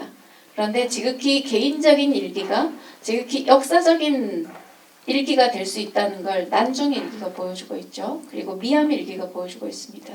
또 하나는 이 일기가 문화인류사 그리고 생활사 그리고 하나의 역사를 담고 있다. 책8년과 관련한 동경 유학생들의 일련의 행위들을 기록하고 있는 건 구체적으로 거기 안에서 또 유학생들이 그 당시 어떤 생각을 하고 있었는지를 보여줄 수 있다라고 하는 점에서 지극히 개인적이고 사적인 기록만은 아니다.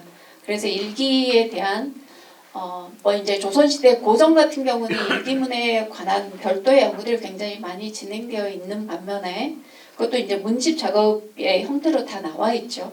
네. 근대 이후에는 일기를 이제 사적인 기록으로 치부하는 경향이 있지만 충분히 의미가 있다라고 생각이 되고 예를 들면 윤동주 같은 경우도 사실 감옥 이후에 감옥에서 이제 생을 마감한 이후에 윤동주가 누군지가 세상 밖으로 나오게 됐잖아요. 그 이전에 발표한 작품들이 거의 없고 그런 측면에서 본다면 이 김우진의 일기도 우리가 행동을 요구하고 있고 나는 이렇게 생각하고 있고 우리나라가 반드시 독립을 하기 위해서 우리가 어떻게 해야 된다라고 하는 이런 기록들이 있다면 기록들이 있기 때문에 만약에 이게 압수수색의 대상이 되었으면 김우진은 철창 신세를 면하기 어려웠죠. 당연히 감옥 생활을 했고 뭐 출판물 뭐 위반 뭐 이런 식으로 되지 않았을까 보안법 위반 그런 지점들이 있다. 그래서 이제 말씀하신 것처럼 사적인 기록일 수도 있지만 굉장히 역사적인 기록이다. 그런 측면에서 거기에 등장하고 있는 인물들을 봤다. 그렇게 이해를 해주시면 좋을 것 같고요. 두 번째는 정말 지적을 잘 해주셨습니다. 아주 미시적이지만 그들의 관계도를 그러니까 이제 학교, 출신 지역 뭐 이런 것들을 좀 관계도를 그려서 보여주면 이제 보는데 아까 우리 앞에 선생님이 이 도표 만들어서 이미 띄어서 보여주셨던 것처럼 그렇게 하면 훨씬 더 이제 눈에 확 들어오겠다 그 생각을 해봤습니다. 아직 연구가 미진한 부분이기 때문에 이제 향후 이제 이걸 논문으로 발전을 시켜서 그 관계도를 충분히 여기 안에 담아보도록 하겠습니다. 세 번째, 긍정적이고 부정적인 인물들이 있을 것이다. 부정적인 인물들에 관한 기록은 뭐 이광수와 관련해서 이광수의 연애 뭐 이런 이야기를 나눴다라고 하는 거, 그리고 이제 집안의 형제, 친형제가 아닌 뭐 그런 기록에 대해서는 이제 좀 뭐 이제 이런 정도의 내용들이 좀 있는 것 같고요. 네 번째, 고학생 순회 연극단을 끝나고 그것에 대해서 나의 연출이 어떠했고 이번에 그 목적은 어떻게 달성이 됐고 등등에 관한 일기는 없었습니다. 그 내용이 있고 이후에 발표한 글들에 그런 게 들어있었다면 이제 이 순회 연극의 목적과 그 다음에 진행되는 과정 속에서 어떤 일들이 있었는지 그러니까 기록으로 남겨져 있지 않은 보도 자료 등등으로 남아 있지 않은 그 부분들을 우리가 알 수 있는데 그런 것들은 아직 제가 다 읽어보지 않았기 때문에 제가 모를 가능성이 더 많이 있는데요. 그런 부분에 대해서는 앞으로 이제 제가 더 추적을 해서 정리할 부분이 있으면 정리하도록 하겠습니다. 네, 부족한 걸 감사합니다. 지금까지 발표와 토론을 해주신 두 분 교수님께 다시 한번 뜨거운 박수 부탁드립니다. 세 번째 주제에 대해서 발표해 주실 중앙대 국어국문학과 박사과정 김민주 선생님입니다.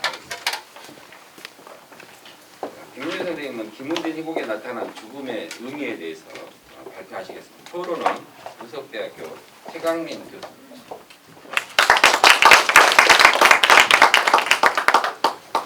네, 안녕하세요. 방금 소개해주신 중앙대 박사과정 김민주입니다. 저는 말씀해주신 대로 김우진 희곡에 나타난 죽음의 의미라는 제목으로 논문을 써보았는데요. 작품은 난파와 산태지 두 작품을 다루었습니다.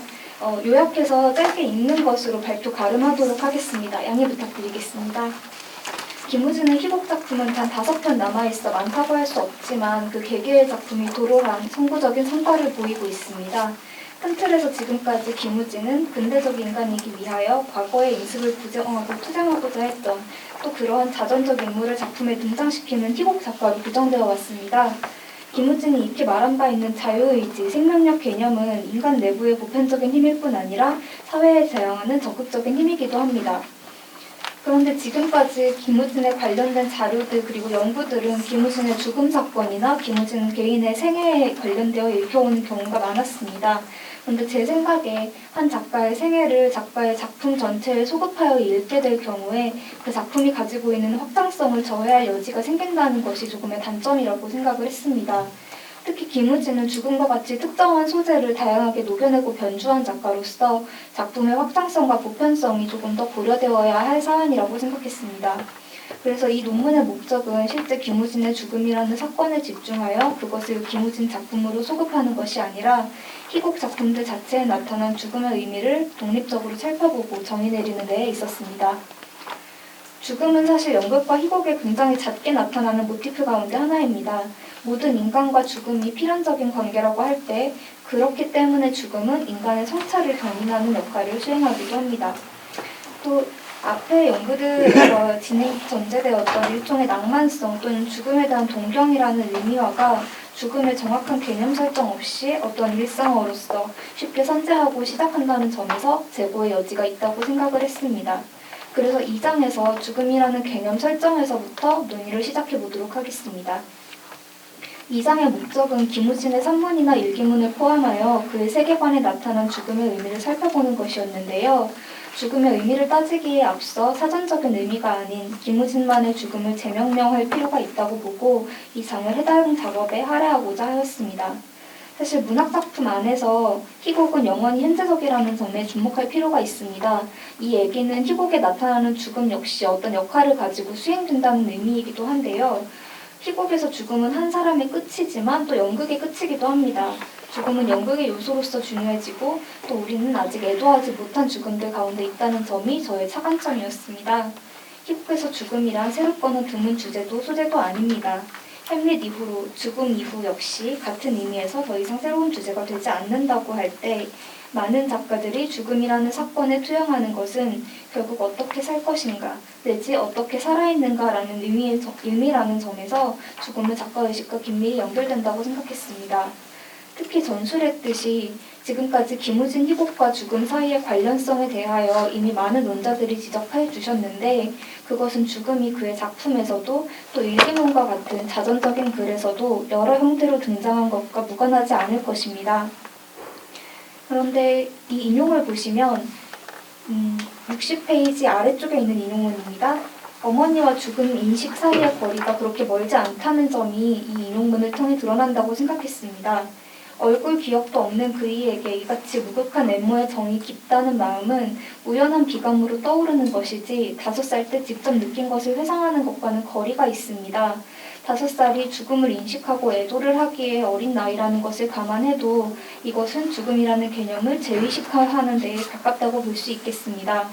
어머니의 죽음이라는 사건에 무극한 애모의 정을 느끼는 마음을 부여하는 것이 어머니의 죽음을 회상하는 것 이후에 뒤따르는 의미화이기 때문입니다. 이는 이어지는 소위 죽음의식으로의 연결고리가 되고 있습니다. 인용부를 건너뛰어서 이 시에서 죽음의식이 김우진의 작가의식에 큰 비중을 차지하고 있었음을 짐작하게 하면서 그것이 인간의 종막이라거나 사건의 끝이라는 의미에서의 죽음이 아니라 새로운 삶의 시작이라는 의미라는 점에서 주의를 요합니다. 죽음의 개념을 명확히 하기 위하여 블랑쇼의 개념을 비교해 보기로 합니다.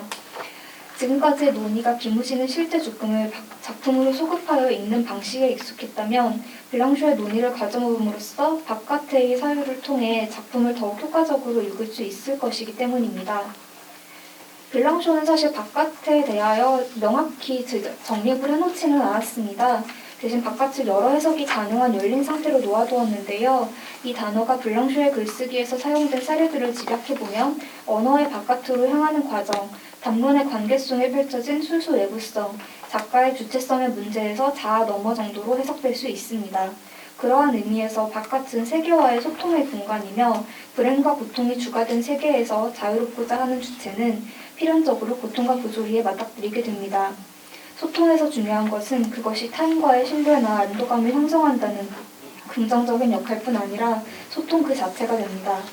바깥의 경험은 주체의 선택이나 의지가 무관하며 진리나 실존을 발견하기 위한 통과 의례조차 아닙니다. 바깥의 경험은 주체에게 전면적으로 다가옵니다. 바깥은 소통의 공간이지만 소통이 이루어지지 않거나 차단되어 버리는 고통을 경험하는 공간이기도 합니다. 블랑쇼는 이 바깥에서 죽음의 문제를 응시합니다. 여기서 죽음은 육신의 소멸만을 의미하지 않고 우리 자신의 무의미성이나 주체성의 한계를 묻는 질문으로서의 죽음을 포괄하는 개념입니다. 죽음으로의 접근은 바깥의 경험을 야기합니다. 하이데거가 이야기하는 죽음과는 조금 다르게 블랑쇼가 말하는 죽음은 하빌과는 반대로 익숙한 것과의 사이에 균열과 거리를 만들고 하빌된 세계에 이질적인 것을 끌어내드리는 것이며 내게 다가오는 모든 낯선 것들을 받아들이는 것입니다. 사회에 저항하는 방식으로서 죽음을 소환해 재의식화하고 명명했던 김우진의 발자취가 여기에서 감지됩니다. 그렇다면 이제 죽음의 정체를 작품 속에서 조금 더 분명히 밝힐 차례라고 할 수 있겠습니다. 제가 먼저 주목한 작품은 난파였습니다. 여기에 인용을 해놓았는데요. 시루카 알토넨이 말하듯 연극 텍스트는 언제나 그것을 요구하는 시간에 공유된다는 점에 집중하기로 합니다. 김우진은 난파에 대하여 산막으로 된 표현주의 희곡이라는 부제를 달아놓았는데요. 사실 작가의 의도가 작품에 어떻게 투영되는지 그것이 얼마나 정확하게 투영되는지에 대하여서는 재고의 여지가 있어 보입니다. 조선에서의 표현주의의 수용은 1920년대 초반에 자아와 개성에 대한 관심을 주관을 통해 표현하기 위한 양식으로 제기되었습니다. 그렇다면 당대의 표현주의란 결국 예를 들면 하젠클레버의 아들과 같은 부친사례 모티프 등의 특질을 무엇을 목적으로 수용했느냐와 연결될 것임을 짐작할 수 있습니다. 김우진이 표현주의 작품에서 주목한 것은 혁명성과 생명력으로 자기 혁명을 꾀하기 위한 예술론으로서의 표현주의임을 감안하고 표현주의 희곡이라는 지점을 돌파해 나가야 할 것이라고 생각했습니다. 난파의 경우 몇 번이나 반복되는 너의 두 형을 죽였다라는 모의 선언은 너를 그렇게 만들어내려고 내 형을 등에 띄나 죽였다라는 재설정된 인과관계로 이어집니다. 햄릿에게 주어진 첫 과제가 아버지의 유령을 마주하고 그의 죽음을 밝힐 것을 요구받는 일이었다면 햄릿이라는 주인공은 그럼도 죽음 이후의 인간이라는 명명이 가능해질 것입니다. 그의 존재 이유가 누군가의 죽음 이후를 살아가면서 그 죽음을 밝히는 것으로 한정지어지기 때문입니다. 그러나 난파의 시인의 존재는 햄릿의 그림자를 지고 있는 죽음 이후의 인간이면서도 모의 말과 같이 너가 되어야 하는 인간입니다. 즉 여기에서 죽음이란 앞서 블랑쇼를 끌어와 살폈듯 주체성의 한계이자 정체성의 한계에 다다르기까지 합니다. 계속 집중해야 할 것은 죽음이 시인의 파멸이나 끝이 아니라 시인의 자기되기를 값하는 죽음이라는 것입니다. 시인이 시인이기 위하여 알아내야 하는 것은 수많은 죽음을 등에 진 자기 자신인 셈입니다. 시인은 형들의 죽음과 무관하게 읽힐 수 있는 존재가 아니라는 점을 조금 더 세밀하게 짚어보도록 하겠습니다. 그것은 이미 약속이라는 모의 대사에서도 드러나 있습니다. 버틀러의 논의를 잠깐 가져왔는데요. 슬픔이 정치적이고 유의미하다고 볼 때 시인의 비감은 몇 번이나 반복돼 강조되는 형들, 태어나지 못한 사람들, 태어나지 못한 데 대해 그가 책임을 가지고 있는 사람들에게의 사고로 확장될 가능성이 있습니다. 그것은 형들처럼 죽음과 직접적으로 연계된 인물일 수도 있고 그와 신주 등처럼 혈통 정통성을 확보하기 위해 충분 보국을 강조하는 인물일 수도 있겠습니다. 시인에게 강요되는 모든 모습이 유령의 모습으로 나타나면서 서사는 더욱 복잡하게 몽환성을 띱니다. 대기녀를 떠나자 비위녀가 있지만 여전히 죽음의 이미지가 강렬합니다. 이때 비비가 등장합니다. 저는 사실 비비가 에라닌의 머릿속에서 나왔다라는 대사도 재미있게 보았는데요. 그것은 김우진이 조선어로서 조선말 없는 조선인으로서의 자기 자신과 어떤 아일랜드어를 유지하고자 하는 애란 즉 아일랜드어에 주목했던 까닭이 있겠습니다. 비비는 자기처럼 이혼을 하고 그저 자신의 삶이 충실하기만 하면 되는 것 아니냐고 시인에게 말하는데 이로써 난파는 새로운 국면을 맞습니다. 죽음을 지고 있고 남의 죽음에 책임이 있는 인물로서의 시인이 다시 새로운 삶의 길을 모색하는 것입니다. 그렇다면 너 더 이상 분간되지 않는 너 되기를 종용하는 시인의 모와 그것을 지각하고 있는 시인의 외연을 확장한 것이 수많은 죽은 화자들 가운데의 비비라고 말할 수 있겠습니다. 그런데 비비의 말은 모와 시인과 연결되어 있으면서도 다른 삶을 말합니다. 앞에 말씀드렸던 이연이 그것입니다. 시인의 말에서 히니쿠란 필요기라고 씀에 더해서 빗공, 빈정거림, 삶의 얄궂음을 의미합니다. 죽음 이후 햄릿의 그림자로서 앞선 사람들의 죽음에 책임이 있는 것을 받아들이는 것이 삶의 얄궂음일지라도 죽은 자 이후에 태어난 자로서 모든 죽은 자들, 앞선 자들, 민족, 죽어간 사람들에 대한 책임을 지고 있으면서도 너는 너로서 살아가는 것, 그것이 난파에 나타나는 죽음의 배면에 있는 삶의 논리라고 할 수 있겠습니다. 4장에서는 산대지를 살펴보았습니다. 김우진은 이 희곡의 동학이라는 소재를 가져왔는데요. 조명희에게 보낸 편지에서 밝히듯 급히 필요하여 자료를 모을 정도의 동의는 되었으나 역사의식을 면밀히 투영하기 위하여 창작된 작품인 것만은 아닌 것으로 보입니다. 동학이라는 굉장히 민족적인 사건을 가지고 오면서도 어떻게 보면 민족적이지 않은, 민족성이 그렇게 두드러지지 않는 결과를 도출해냈다는 지점에서 논의를 시작하기로 합니다. 산대지의 원봉이 조선 청년을 뜻한다고 그가 말했듯 충분히 민족적인 자의식이 있었고 일견 마르크스주의적 경향성까지도 띠는 작가였던 김우진의 의도를 무시하기는 어렵습니다. 선행된 죽음 이후의 인물이 주동인물로 등장한다는 점에서 그리고 그 죽음이 인물의 형성의 핵심 역할을 하고 있다는 점에서 이 논문은 난파와 산대지 간의 연관성이 있다고 보고 논의를 이어나가고자 합니다. 원봉은 전사적으로 이미 죽어있는 인물입니다. 그리고 태어나기도 전에 죄가 있는 인물이기도 합니다. 원봉이 스스로를 산대지라고 칭하는 것은 끝까지 집대지는 되지 못할 것으로 자신의 정체성을 파악한 그의 입장을 드러내는 것이기도 합니다. 그러한 산대지됨, 죽음 이후의 인간됨은 그가 하늘세계를 꿈꿀 수 있게 하는 특이점으로도 작용합니다. 죽음을 밑받침으로 하여 보면 그의 생명력, 김우진의 생명력 혹은 생명의식이 내부로 회귀하고 개인으로 침상하였다는 평이 있긴 하지만 죽음이 생명력의 배면에서 강력하게 작동하고 있는 동인임을 짐작할 수 있습니다. 이제 다시 바깥에 집중해 보도록 하겠는데요. 바깥의 경험은 세계와의 균열을 겪으면서 자기 자신의 동일성마저도 보장받을 수 없는 상태에 놓이는 경험입니다. 정상 혹은 정상성의 바깥은 질병, 고통, 죽음 역시 존재 기반이 와해되는 장소라고 할 수 있겠습니다. 일상적 기반의 와해는 주체로 하여금 수동적 상태에 놓이게 하고 이전과는 다르게 사물에 대한 통제권을 잃어버리게 만듭니다. 그럼에도 블랑쇼가 바깥의 사유를 고수한 것은 정상의 세계인 안의 공간이 그 자체로 진리를 담보할 수 없다는 인식이 있었기 때문입니다. 원봉이 부딪히려고, 즉 저항하고자 싸우는 데까지 인식이 도달했을 때 원봉에게 주어진 길고 장황한 연설표의 대사들은 일종의 강변 혹은 직접적인 연설의 수행성을 지니게 됩니다. 전술했듯 죽음은 익숙한 것과의 사이에 균열과 거리를 만들고 합일된 세계에 이질적인 것을 끌어들이는 것이며 모든 낯선 것들을 받아들이는 것입니다. 최원국만이 그럴 수 있는 것은 그가 죽음을 전사로 하고 있는 인물로서 와해된 세계에서 시작해 자기의 정체성을 탐색하고 세계의 역동성을 파악하는 죽음의 영리를 수행하고 있는 인물이기 때문이라고 할 수 있겠습니다. 난파에서 죽음이 선행된 죽음들과 자신의 연관성이라는 운명과 책임감을 의식하는 데 그쳤다고 한다면 산대지에서 죽음은 인물이 자신의 위치와 역사성을 인식하고 나아가 세계 변혁의 시작점을 파악하는 방식으로 형상 발전되었다고 할 수 있겠습니다. 여기에서의 죽음이란 균열, 단절, 시작을 위한 끝, 탄생을 위한 소멸 등의 의미들이 함축된 것이라고 보았습니다. 결론부는 앞에 말씀드렸던 것을 요약한 것이기 때문에 생략을 하도록 하고요. 마지막 문단만 읽겠습니다. 이 논문의 목적은 인간 김우진의 삶에 일어난 일단의 사건을 소급하지 않고 작품을 확장해 그 보편성을 해석하는 데 있었습니다.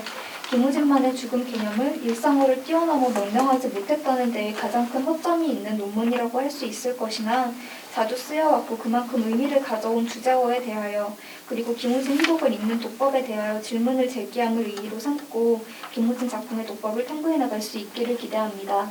예, 여기까지 발표를 마치겠고요. 모자란 글을 이었는데 들어주셔서 매우 감사합니다. 이민희 선생님의 김우진 희곡에 나타난 죽음의 의미, 제가 이거를 예, 우석대에 있는 최덕민이라고 합니다.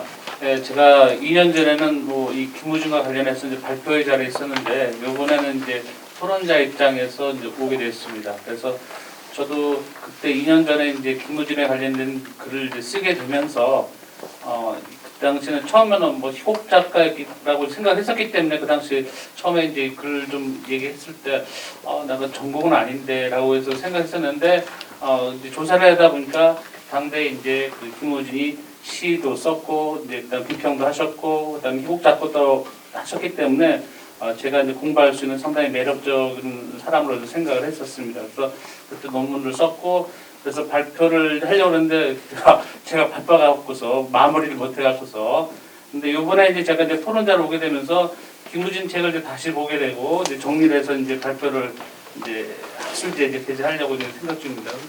그래서 결과적으로 이렇게 다시 이 토론자리에 불러주셔서 김무진에 대해서 다시 한번 생각해 볼 수 있는 시간이 되었습니다. 그래서 제가 이 김민주 선생의 그 글을 읽으면서 제가 질문이라기보다는 제가 김무진에 대해서 좀 가지고 있던 뭐 의문점이라든지 이런 것들에 대해서 그냥 좀 질문했다 이렇게 좀 생각해 주시면 좋겠고 그다음에 질문 분량이 좀 많습니다. 그래서 공부하는 입장이다 보니까 그래서 이걸 다 답변하지는 않을 수도 없고 그래서 답변할 수 있는 그 부분만 좀 얘기를 해주셨으면 좋을 것 같습니다. 자, 그러면 제가 읽어보도록 하겠습니다. 김민주 선생의 논문을 잘 읽었습니다. 이 논문은 김우진의 희곡에 나타난 죽음의 의미를 분석하고 있습니다. 연구자는 블랑쇼와 하이데가 언급한 죽음의 의미를 언급하면서 김우진의 희곡에 나타난 죽음의 의미를 추적하고 있습니다. 하지만 제가 관문해서인지 연구자가 분석한 김우진 희곡에 나타난 죽음의 의미를 선명하게 읽어내기 힘들었습니다. 제가 논문을 읽으면서 느낀 몇 가지 의문점들을 질문하는 것을 토론을 시작하고자 합니다. 첫째, 김민주 선생님이 이 논문에서 이제 김우진 희곡에 나타난 죽음의 의미를 찾고자 글을 썼다고 했습니다. 근데 글을 읽어보면 김우진의 일기에서 드러난 죽음의 의미를 가져와 일정 부분 논지를 끌어가고 있습니다. 일기가 자서전의 정기적 성격을 갖고 있다고 할 때 이 논문은 작품 자체로서 희곡에 나타난 죽음의 의미를 찾고자 한 것인지 아니면 작가의 전기적 사실을 일부 활용해 작품에 나타난 죽음의 의미를 찾고자 한 것인지 분명하게 좀 발표해 주었으면 합니다. 연구자는 작가의 비극적 죽음을 언급하지 않고 작품 자체로서 보았다고 했는데 실제 논문에서 그렇게 뭐 믿기지 않는 측면이 좀 있었습니다. 제가 읽어본 바에 따르면 작품 자체만이 아니라 작가의 전기적 사실을 일정 부분 염두에 두면서 논지를 전개한 것은 아닌지요. 둘째, 김민주 선생님은 김우진의 난파에서 인습과 기존 질서에 정하는 방식으로 죽음을 찾아냈다고 하였습니다. 김우진의 작품에서 드러난 죽음이 인습과 기존 질서에 정하는 방식이었는지 좀 더 구체적으로 이야기해 주었으면 합니다. 난파에서 시인의 어머니인 모와 시인이 만난 비비와 카로노메가 상징하는 것인지 무엇인지 의견을 주셨으면 좋을 것 같습니다. 셋째, 김우진의 산돼지에서 동학혁명 사건에 죽은 아버지와 이제 어머니가 등장하지만 죽음의 이미지가 강렬하게 등장하지는 않아 보입니다. 김민주 선생은 산돼지에서 죽음은 인물이 자신의 위치와 역사성을 인식하고 나아가 세계 변혁의 시사점을 파악하는 식으로 형성 발전되었다고 할 것이라고 말하고 있습니다. 주인공인 최원복은 부모의 죽음을 통해 기존 현실을 타파하고 새로운 세계를 변혁시킬 동력을 확보했다고 보아야 할까요? 김우진의 작품에서 지속적으로 등장하는 어머니의 상징적 의미는 무엇으로 파악해야 될까요? 상대적으로 아버지의 존재는 거의 이제 좀 미적으로 살짝만 나오고 주로 어머니에 대해서 많이 나오거든요. 요과 그래서 둘째 질문하고 셋째 질문이 조금 연관되었다 이렇게 보시면 되겠습니다. 넷째, 김민주 선생은 김우진 희곡에 나타난 죽음의 의미를 파악하기 위해 이제 블랑쇼를 많이 좀 언급하시고 있는데 블랑쇼가 언급한 죽음의 의미가 김우진 희곡에 나타난 죽음의 의미를 효과적으로 말하는 방법인지가 제가 글을 읽으면서 이게 선명하게 다가오질 않아서 이 부분에 대해서 보충 설명이 좀 가능하셨으면 해주셨으면 합니다. 다섯째, 1920년대 초반 한국 문학을 휩쓸었던 것은 낭만주의 문학입니다. 이 낭만주의 문학에서 죽음을 찬미하는 것이 많이 등장합니다.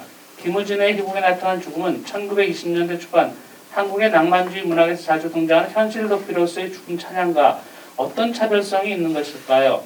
김우진의 희곡에 나타난 죽음도 현실 도피로서의 죽음을 찬양한 것인가요? 아니면 기존 현실을 타파하고 새로운 현실을 만들려는 의미로서의 상징적인 죽음을 말하는 것인가요? 만약 상징적인 죽음이라면 표현주의와 어떤 연관성이 있는 것일까요? 저는 개인적으로 김무진의 죽음이 이 문학 작품에서 나타나는 죽음은 저는 상징적인 죽음, 새로운 현실을 발행해서 기존 현실을 타파하고 그 기존 현실을 이제 파괴하고 새로운 것을 만들려는 그런 측면을 보고 있거든요. 그래서 이제 김우진 희곡 작가가 1920년에 돌아가셨는데 그걸 이제 자살로 보기가 이 논리상으로 보면 이게 사고사 아닌가 이런 생각도 많이 들고 있습니다. 그러니까 작품으로 봤을 때는 자살할 만한 뭐 이런 것들은 발견하기 쉽지 않았습니다. 여섯째, 김우진은 당대 희곡보다 평론에서 좀 더 많은 활동을 했습니다. 그래서 이분이 돌아가셨을 때 중앙문단에서 김우진은 이제 문화평론가로 인식되어서 이제 그런 언급이 되어 있거든요. 그런데 연구자는 희곡의 주안점을 두고 김우진의 희곡에 나타난 작품을 분석하고 있습니다. 김우진에게 있어 희곡이라는 장르의 의미는 어떤 것이었을까요? 그래서 김우진 작품을 제가 이제 2년 전 읽고 이제 이번에 이제 토론 준비하면서 또 읽었거든요. 근데 줄거리가 잘 떠오르지 않습니다.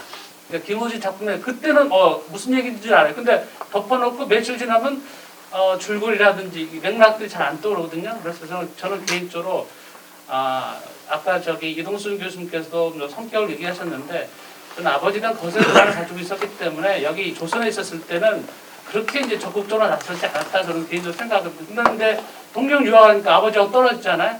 그러면서 이제 교류를 하면서 이제 활발하고 적극적인 그런 것이 나타나지 않았을까. 그런 측면에서 희곡도 이걸 이제 사실주의적으로 다 얘기를 하는 아버지가 얘가 뭐 하는 누군지 다 알잖아요. 근데 표현주랑은 아버지가 이거 모를 것이다. 얘기해도 내가 무엇을 전달하는 것인지 그래서 거세 불안을 의식하고 이런 것들이 상당히 이제 커브형의 표현주 희곡으로 나타나지 않는 이런 생각하고 있습니다. 예, 두서없이 좀 했습니다. 예. 예, 먼저 모자란 글인데 꼼꼼히 읽어주셔서 먼저 감사를 드리고요. 제가 좀 이렇게 약하다고 생각했던 부분들을 많이 말씀해 주셔서 굉장히 큰 도움이 될 것 같습니다. 첫째 질문부터 간략하게 말씀을 드리면요. 먼저 정기적 사실을 완전히 배제하고 작품을 읽을 수는 없지만 작품 자체에서 추출되는 의미를 파악하고자 했습니다. 그리고 논문을 작성하는 단계에서 일기문 역시 창작품들과 조금 비슷하게 작가가 의식적으로 텍스트화한 것으로 판단되는 바가 일정 부분 있어서 일기문의 서술 행위 역시 창작 행위와 비슷한 순상에서 중점을 두고 한번 보도록 하려고 했는데 그 과정에서 일기문을 어떻게 대할 것인지 고민이 조금 부족했던 것 같습니다. 그리고 전체적인 미진함을 저 스스로도 인지하고 있어서 고치려고 하였는데 아직 고민 중에 있습니다. 두 번째와 세 번째 질문에서 어머니의 역할이라고 말씀을 이렇게 묶어서 주셨는데요.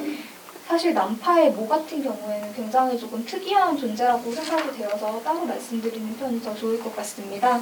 남파의 모는 모성을 말하기보다는 시인의 운명을 예감토록 하는 존재로 그리고 비비와 동일시되는 카르노메는 시인에게 그가 비판하고 좌절하여 있는 기존의 삶과 다른 삶을 제시하는 역할로 보았습니다.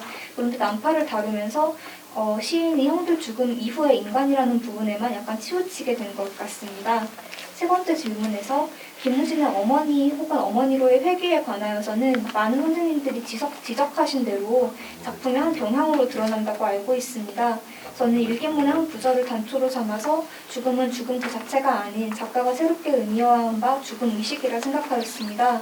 그러한 죽음 의식이 어머니로의 회귀라는 모티프로서 계속 확인된다고 생각을 했고요. 어떤 부재를 향한 회귀라는 점과도 다 있다고 생각을 했습니다. 산태지를 통해서 말하고 싶었던 것은 부모의 죽음이 새로운 변혁의 동력이 되는 것인가 라는 건데 그것에 대한 구체적인 답변은 다음 답변할 부분과도 좀 연관이 될 것 같습니다. 근데 이전에 원봉의 생명력이나 원초적인 공격성과 관련된 논의가 조금 선행되어야 했을 것 같습니다. 네 번째 질문에서 블랑쇼 얘기를 주셨는데요. 제가 블랑쇼의 바깥 개념을 끌어와서 죽음이라는 소재를 재해석하고 싶었던 것이 사실 논문의 시작점이었습니다. 김우진의 생명력 사상이 죽음의식 배면에 존재한다고 저는 생각을 했고 또 바깥이 가지고 있는 위반의 의미, 자유에 대한 열망이 또 그에 통한다고 판단을 하여 글을 썼으나 설득력이 조금 부족했던 것 같습니다. 다섯 번째 질문에 대한 답변입니다. 1920년대라는 특수한 시대적 상황을 고려하되 무엇보다 제가 주목한 부분은 김우진의 특수성이라고 말할 만한 부분이었습니다. 즉 남파는 김우진 스스로가 표현주의 희곡이라고 말하며 시작한 바가 있어 아들식의 그 선생님께서 말씀하신 상징적인 죽음을 표출하려는 시도는 있었고 그 성과를 자세히 제고할 필요가 있다고 생각했습니다. 그래서 제가 생각하기에도 역시 현실 도피로서 어떤 찬양의 대상이 되는 죽음이 아니라 현실에 문제가 있음을 제기하고 나아가 타파하려 하는 맹아로서의 죽음이었는데요. 독일식 표현주의 그 자체라기보다는 그러한 문예사조가 표방하는 정신이 한국 어떤 조선적 맥락에서 또 김우진의 창작세계 내에서 자유, 위반, 반항 등의 키워드와 조응하는 이러한 양상을 만들어냈다고 보았습니다. 특히 난파의 경우 형들의 죽음이 어떤 존재 이유를 설정한다는 점에서 죽음이 현실 도피 그 이상의 역할을 한다고 판단을 했습니다. 6번째 질문에 대한 답변입니다. 희곡 작가는 다수이고 또 20년대 희곡 작가가 없었던 것은 아닙니다. 또 당대의 문인들이 여러 장르를 동시에 소화하고 있었고 이는 김우진도 예외가 아니며 말씀하신 바와 같이 문학평론이 다수이고 희곡은 5편밖에 안 되어 매우 적습니다. 그러나 김우진이 선구적인 작가이고 또 여러 가지 형식 실험을 했다는 점에서 희곡사에서 김우진의 중요성을 따로 떼어 말할 수 있을 듯합니다. 표현주의를 수용하는 데 큰 역할을 했을 하장 클레버의 아들의 존재라거나 갈등을 가장 극명하게 보여내줄 수 있는 장르라는 점에서 또 공연을 하게 되었을 때 관객을 직접 만난다는 점에서 희곡이 가장 작가의 고민을 표출하는 데 그 역할이 있었을 것이라는 유추가 가능하다고 생각이 됩니다. 네, 부족한 글을 읽어주시고 글을 고치는 데 많은 도움이 될 질문을 주셔서 다시 한번 감사드립니다. 가르침 주신 부분들을 반영하여서 더 나은 글을 만들고자 노력하겠습니다. 네, 답변이 되실 수 있도록 드리겠습니다. 그리고 이제 방금 발사 토론에 임해 주신 두 교수님에게 감사드립니다. 지금까지 오늘의 학술대회를 빛내주신 또 발표해 주신 교수님, 토론에 임해 주신 교수님들께 우리 모두 어떤 그 감사의 마음을 담아서 뜨거운 박수를 먼저 발표하신 분이 미처 시간 때문에 다 말씀 못 드렸던 거 들어보고 그 다음에 이제 앉아 계신 분들 중에 궁금한 사항이 있으면 질문을 하고 총 정리하도록 하겠습니다. 첫 번째 발표는 저는 개인적으로 제 사견인데요. 김우진 제가 논문도 좀 보고 여기도 몇 번 참석하고 그랬는데 좀 저한테는 임팩이 있다고 하나요? 인상적이었습니다. 아직까지 문학 교육 쪽에서 바라본 김우진은 다른 게 있나요? 없는 것 같은데. 네. 그래서 좀 의의가 상당히 있었다고 생각하고요. 두 번째는 이제 이동순 선생님이 발표하셨는데 이 뒤에 강주에서 급한 원래 일정이 있었는데 미리 양해를 구하고 가셨습니다. 그래서 이동순 선생님 논문도 기존의 논문과는 달리 예열을 넓힌 논문이었고 이제 세 번째 김민주 선생님의 논문은 김우진의 희곡 작품에서 죽음을 다룬 논문이 기존 연구사에서 상당히 많습니다. 학위 논문부터. 그런데 김우진 희곡에서 나타난 김우진만의 그 죽음의 본질 이걸 이제 탐색하려고 했다는 점에서 완성을 하면 기존 논문하고 좀 차별성이 부각되지 않을까 이런 생각을 해봤습니다. 이제 첫 번째 윤대석 선생님하고 박장범 선생님이 발표하셨는데요. 미처 다 말씀 못했던 것도 하시고 싶은 말씀 있으시면 말씀 좀 해주세요. 윤대석 선생님은 네. 들리시죠? 네.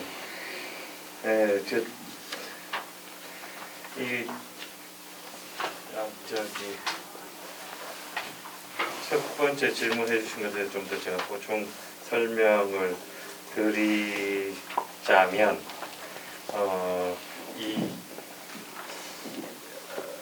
아까 제가 맨 처음에 말씀드렸을 때 교육정전은 일반적인 정전하고 조금 다른 특색들을 가지고 있다고 말씀을 드렸는데요. 어쨌거나 정전이라고 했을 때 정전의 과정을 분석하거나 혹은 이렇게 정전의 과정을 분석할 때 초점은 그 아래에 있는 이데올로기가 될 겁니다. 그러니까 정전이라는 말을 할 때 이미 그것에 대한 비판이 이미 깔려 있는 셈인데요. 김우진의 경우는 이 정전화 과정이라고 했지만 사실은 이 엄격한 의미의 정전화 과정이라고 보기 힘들고요. 형성 과정, 그러니까 작품들이 어떻게 다뤄졌는가의 교육 제재로서 어떻게 형성됐는가 그 과정을 살핀 것이어서 여기서 말하고 있는 뭐라고 해야 이 수록되지 않은 이유, 그러니까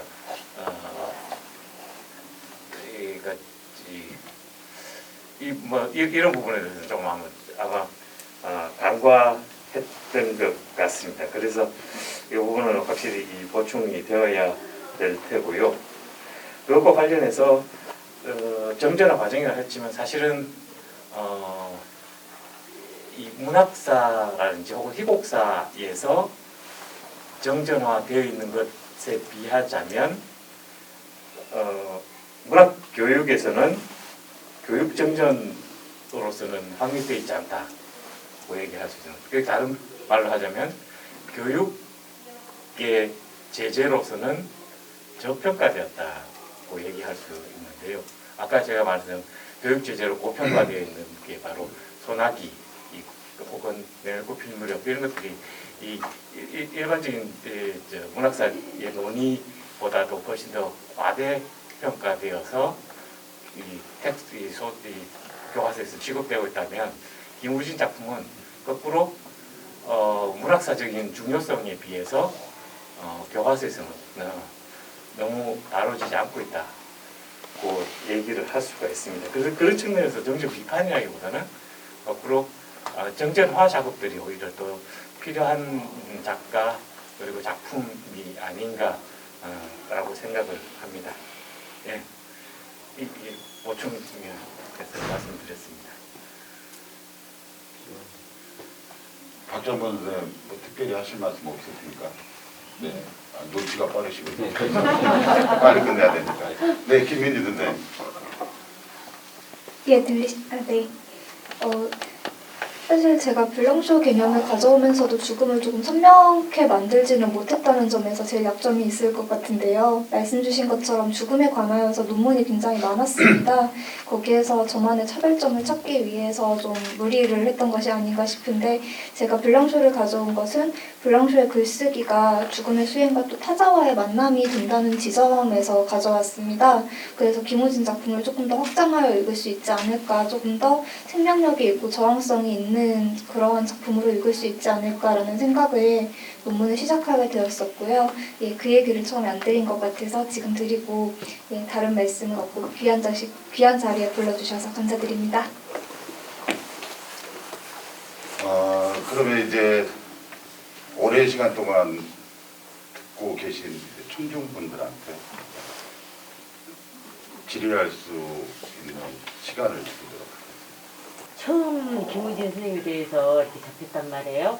근데 아까 우리가 정체성이라고 그럴까, 김우진 선생님 했는데 아까 김민주 선생님께서 가족사 이야기를 해서 이복 형제란 말씀을 하셨단 말이에요. 그래서 불현듯이 아버지의 아버지의 우리가 말하는 사상이라고 할까, 이념이라고 할까, 그런 것을 모르는 그 이야기 언급을 안 하신 것 같더라고. 그래서 모든 분들에 도달한 거예요. 이제 그분에 대해서 했더라면은 그분의 그 가족 간의 이념이라는 게 좀 그렇고 좀 그런 것이 있었다고 하면 김우진 선생님이 우리가 이해할 수 있는 토대가 되지 않았으면 하고, 그러면 우리가 또 하나 죽음이란 말이 나왔단 말이에요. 그랬을 때 그 죽음이 우리가 알고 있는 일반적인 윤신덕 씨하고 그 사적인 관계여서 기었는가, 아니면 정말로 그거를 내가 이걸 아닌데 가족 사이에서 이루어진 일이 아닌 그 개념이 아닌 정말로 사회적인 그 죽음과 삶을 얘기를 했을까라는 것이었는데 거기에서 조금 더 어필해 주신다면 어떨까 싶네요. 제가 듣기는 그랬습니다. 네. 예, 말씀 감사합니다. 사실 그 부친과의 관계 문제는 제가 생각을 하면서도 넣지 못한 것이 제가 글을 시작한 것이 작가의 개인사와는 조금 떨어져서 보자라는 개념이었던 만큼 놓친 부분이어서요. 근데 또 사상적인 것으로 접근하면 이야기가 많이 달라질 것 같아서 보충하는데 많이 유용하게 참고를 하도록 하겠습니다. 그리고 사회적인 죽음이라고 말씀을 이렇게 해주셨는데요. 예, 말씀드린 것처럼 저의 경우에는 논문의 동인이 조금 뚜렷한 편이고 논문은 그에 조금 미치지 못해준 편인데요.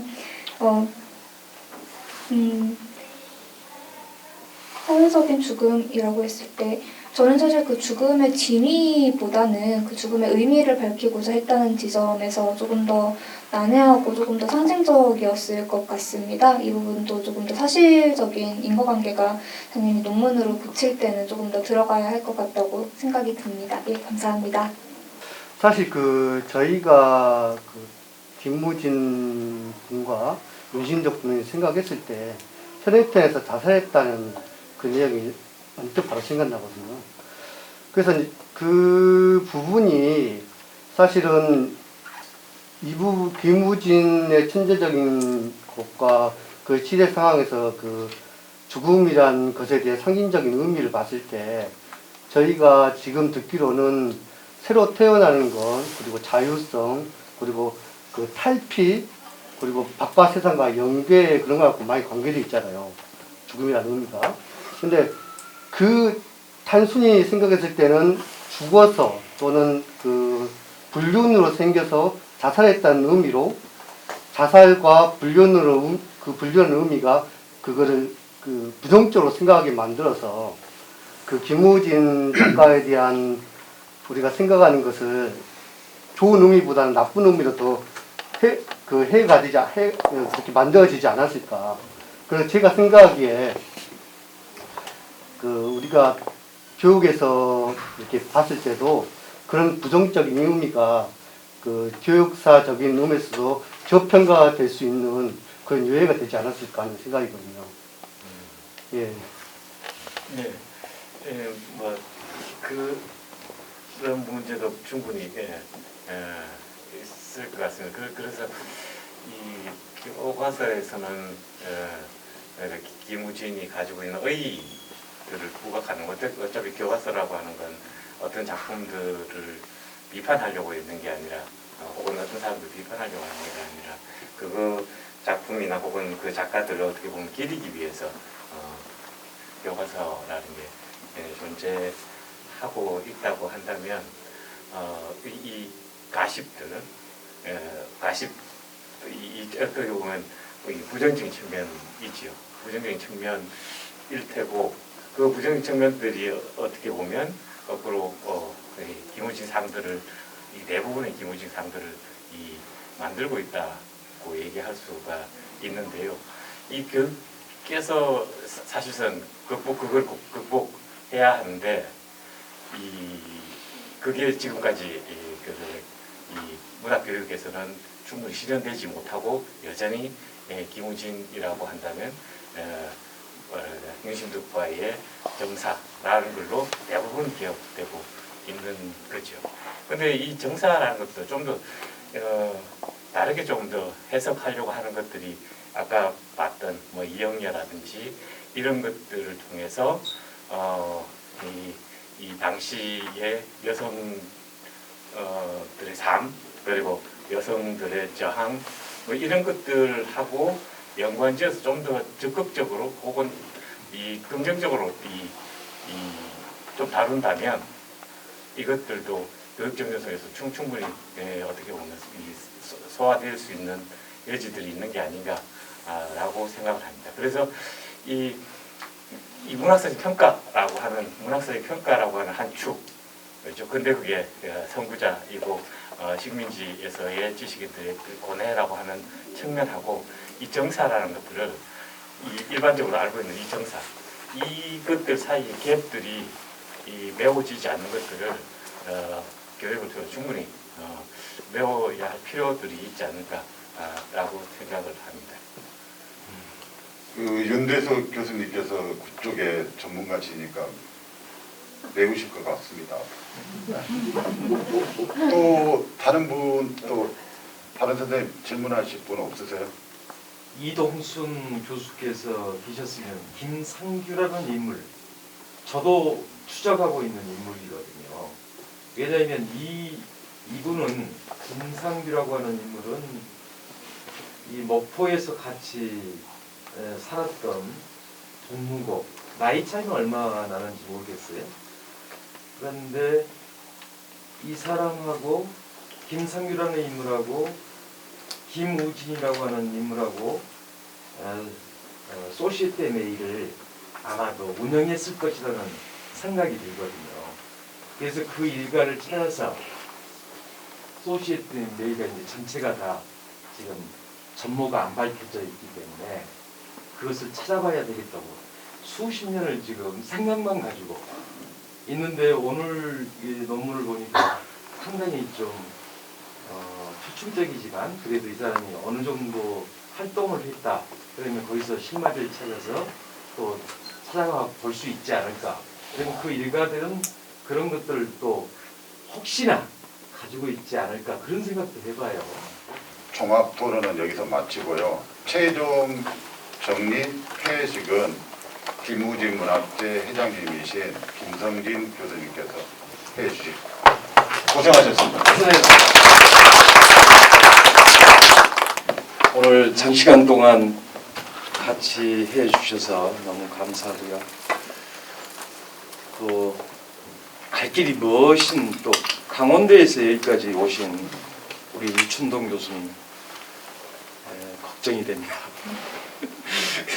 그리고 서울로 올라가시는 분들도 걱정이 되고, 또 멀리서 또 배 타고 또 나오셔가지고 이 자리를 또 함께 해주신 우리 문학 애호가들, 예술 애호가들에 너무 감사를 하고요. 내년에는